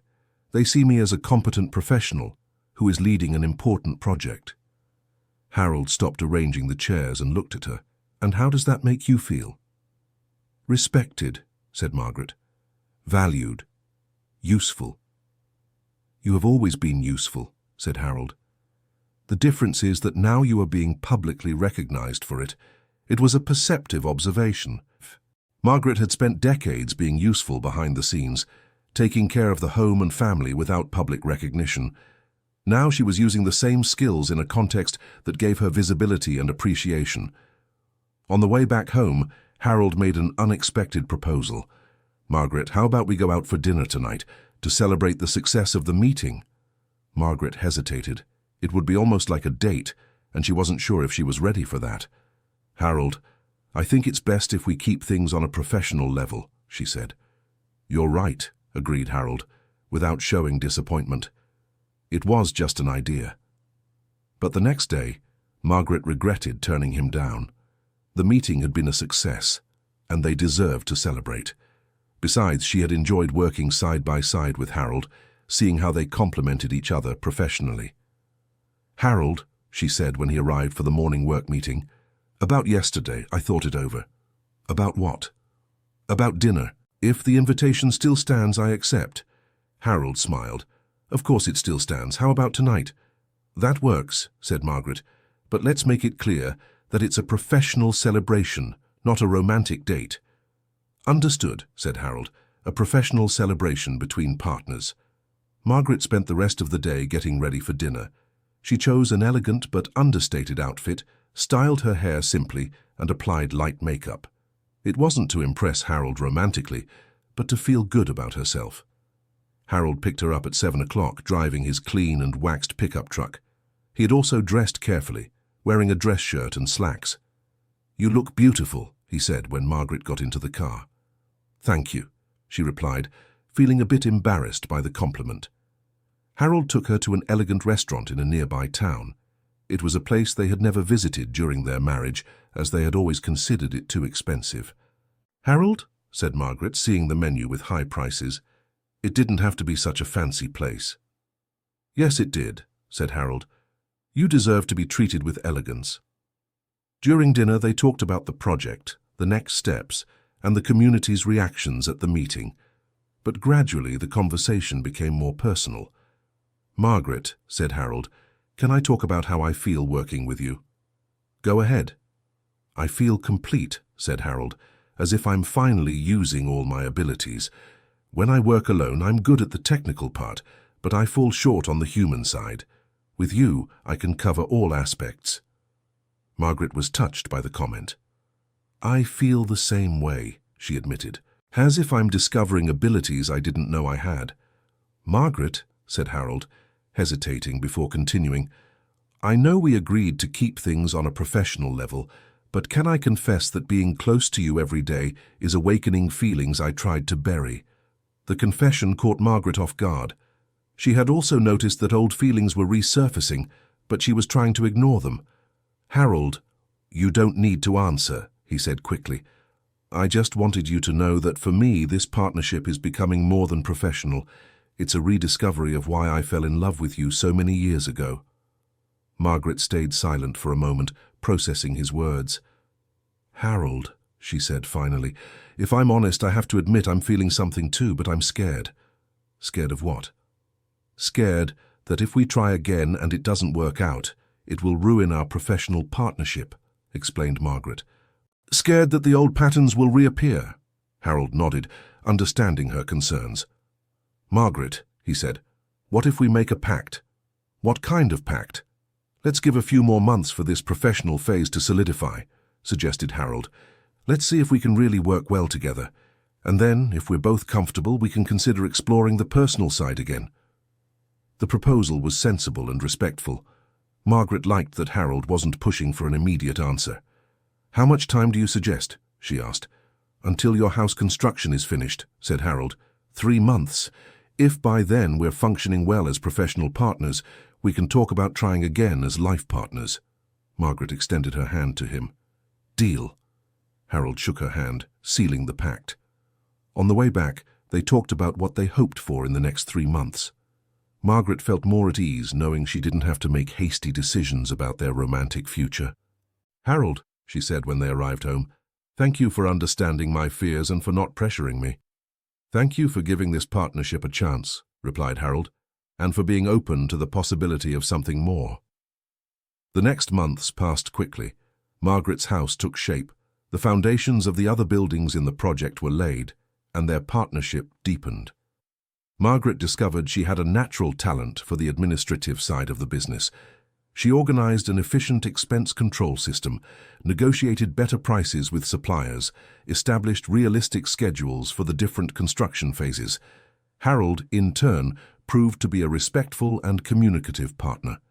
He consulted Margaret on all important decisions, shared financial concerns, asked for her opinion on technical issues affecting the community aspect of the project. Communication between them flowed naturally. There were no longer the misunderstandings that characterized the last years of their marriage. When they disagreed about something, they could discuss their differences constructively until reaching a consensus. On a personal level, they maintained a respectful closeness. There were no physical displays of affection, but there was complicity, shared laughter, moments of emotional intimacy. Margaret realized she was falling in love with Harold again, not because of the memory of what they had been, but because of the reality of what he had become. A more mature man, more communicative, more aware of the importance of sharing responsibilities. Harold, in turn, showed in many small ways that he still loved her, remembering to bring the coffee she liked best, asking about her well-being, respecting her opinions and decisions. 2 weeks before the deadline they had set, Harold came with news about the house. "Margaret," he said, "the house will be ready next week, earlier than we expected." Margaret felt a mix of joy and apprehension. The new house represented the end of the temporary phase they had established to test their professional partnership. "So?" she asked. "How do you assess our professional partnership?" Harold smiled. "Better than I dreamed," he said. "We're a perfect team. We complement each other's skills, communicate well, make good decisions together." "I think so too," Margaret agreed. "And about the other matter?" Harold looked into her eyes. "About us? Margaret, I love you more today than when we got married. These months working by your side have reminded me of all the qualities that made me fall in love with you, and revealed new qualities I didn't know about." His words moved Margaret deeply. "Harold, I've also rediscovered my love for you, but I still have one important question." "What is it?" "If we get back together, how will our personal and professional lives work? Will we be able to separate them when needed?" It was a legitimate concern, Harold thought before answering. "Margaret," he said, "what if we set some ground rules? Work hours are for work. Professional matters are discussed at the office. At home, we're Harold and Margaret, not the construction company partners." The proposal made sense. Margaret had observed couples who worked together and knew that lack of boundaries could be problematic. "And if we have professional disagreements, how do we prevent them from affecting our personal life?" "By treating them as professional matters," said Harold. "Discussing them, reaching consensus, and leaving the subject at the office when we come home." Margaret nodded. Harold's proposal showed he had seriously considered the practical difficulties of a relationship combining personal and professional life. "Harold," she said, "I have one more condition." "What is it?" "If we get back together, I don't want it to be like before. I don't want to return to traditional husband and wife roles. I want us to continue being equal partners, both in personal and professional life." "That's exactly what I want too," said Harold without hesitation. "Margaret, these months have shown me you're much stronger and more capable than I ever acknowledged during our marriage. I don't want you to lose any of that strength. And are you prepared to truly share all decisions with me, including those traditionally considered masculine?" "Especially those," said Harold with a smile. "You've already proven you understand finances, management, negotiations. Why would I make important decisions without consulting such a competent partner?" His words dispelled Margaret's last fears.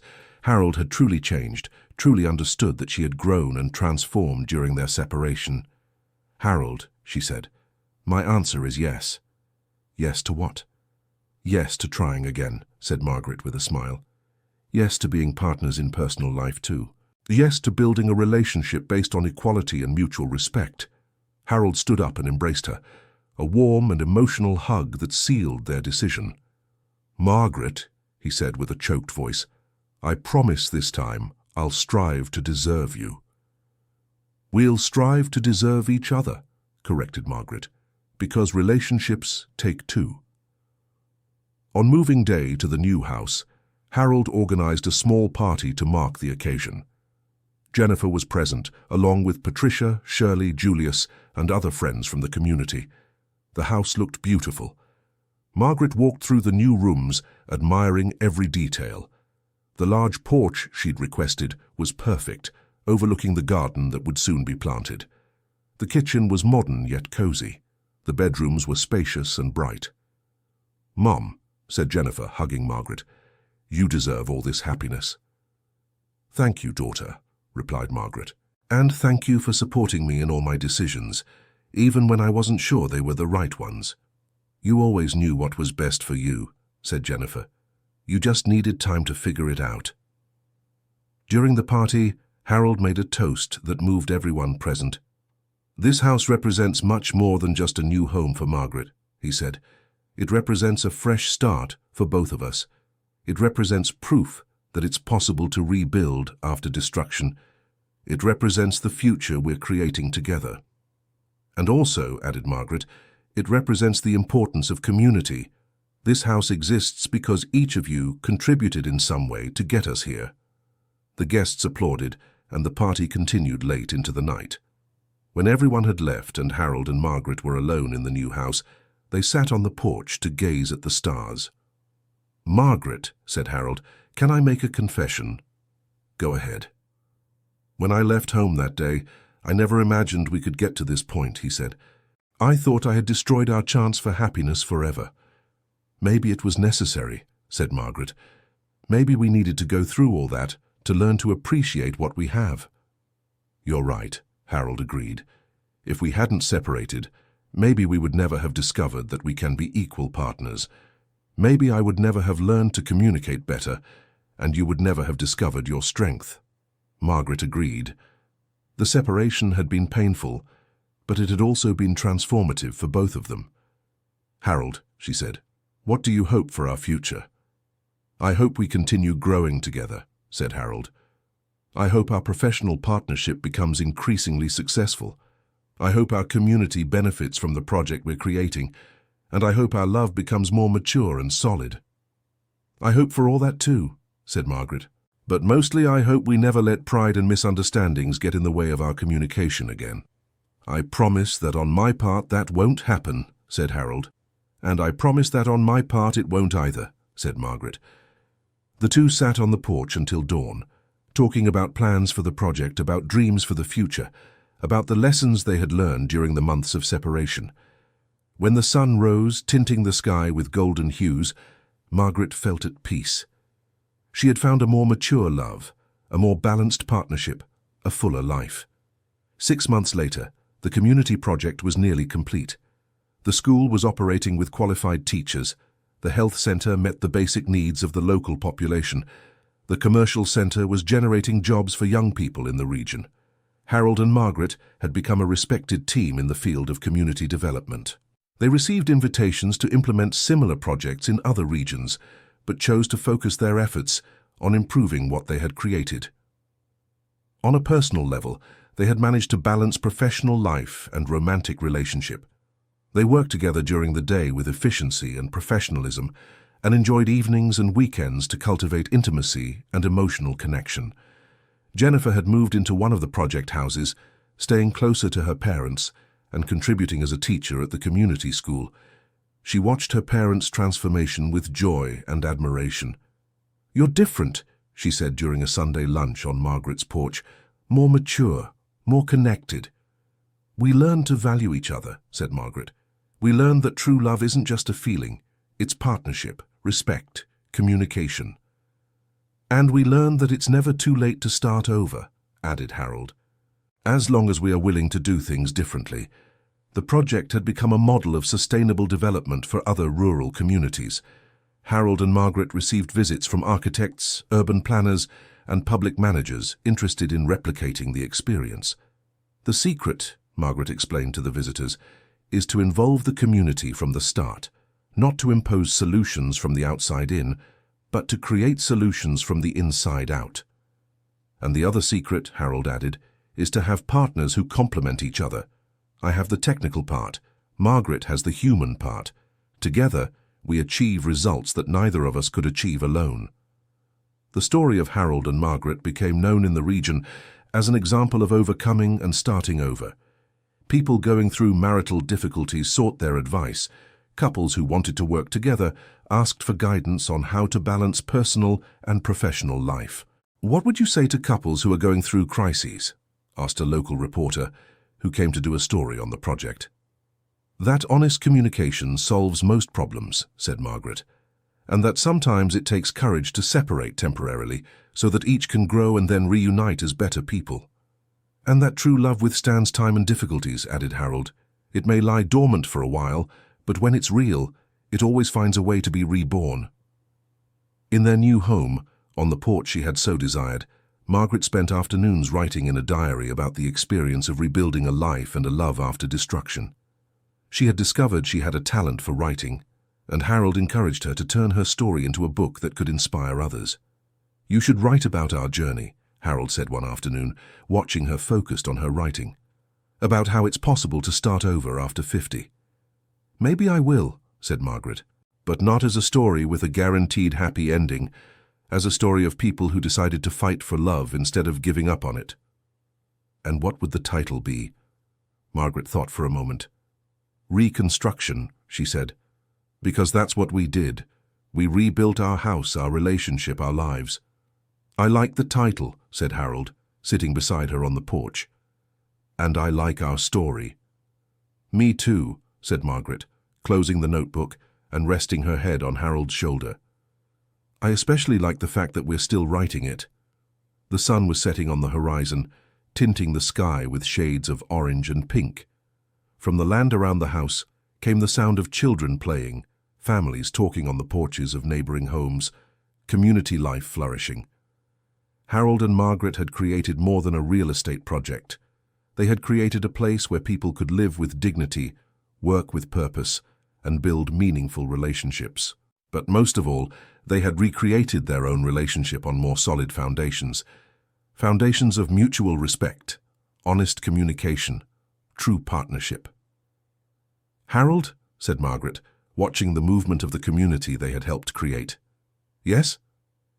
Do you remember the day you showed up here with that tractor, offering money for my land?" Harold laughed. "I remember.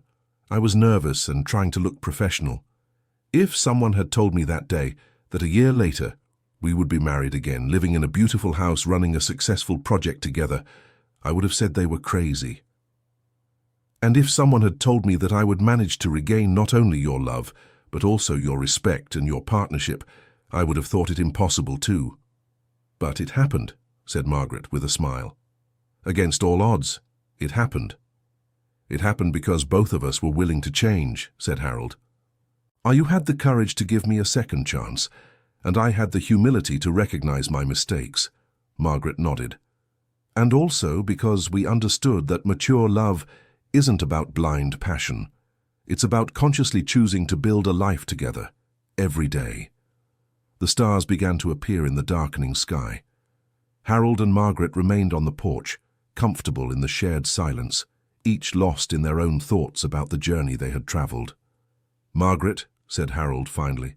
"Yes?" "Thank you." "For what?" "For not giving up on us," said Harold. "For accepting my partnership proposal when you could have simply sent me away. For giving us a chance to discover that we still love each other." "Thank you," said Margaret, "for finding a respectful way to approach me again, for growing as a person during our separation, for being the partner I always dreamed of having today." Harold gently kissed Margaret's forehead, a tender gesture that sealed not just the end of a day, but the confirmation that they had built something lasting and true. The life they had rebuilt together was different from what they had before. It was more mature, more conscious, more balanced. It was based not just on feeling, but on the daily choice to care for each other, to respect individualities, to grow together. Harold and Margaret had learned that second chances are possible, but only when people are willing to do things differently. That true love can withstand separations, misunderstandings, and hurts, but only if it's cultivated with honesty, patience, and work. And most importantly, they had learned that it's never too late to start over, as long as one has the courage to leave the past in the past and build a future based on who one chooses to be, not on who one used to be. In the house they had built together, in the community they had helped create, in the love they had rebuilt with patience and wisdom, Harold and Margaret found not just happiness, but the peace of mind that comes from knowing they had fought for their dreams and won. End of story. Now tell us what you thought of this story of new beginnings and overcoming. Do you believe Harold and Margaret made the right decisions in giving love a second chance? Do you know any couple who went through a similar journey? Share your reflections on this moving story with us in the comments. Leave your like if you identified with these characters' journey, and don't forget to subscribe to the channel to follow other touching stories like this one.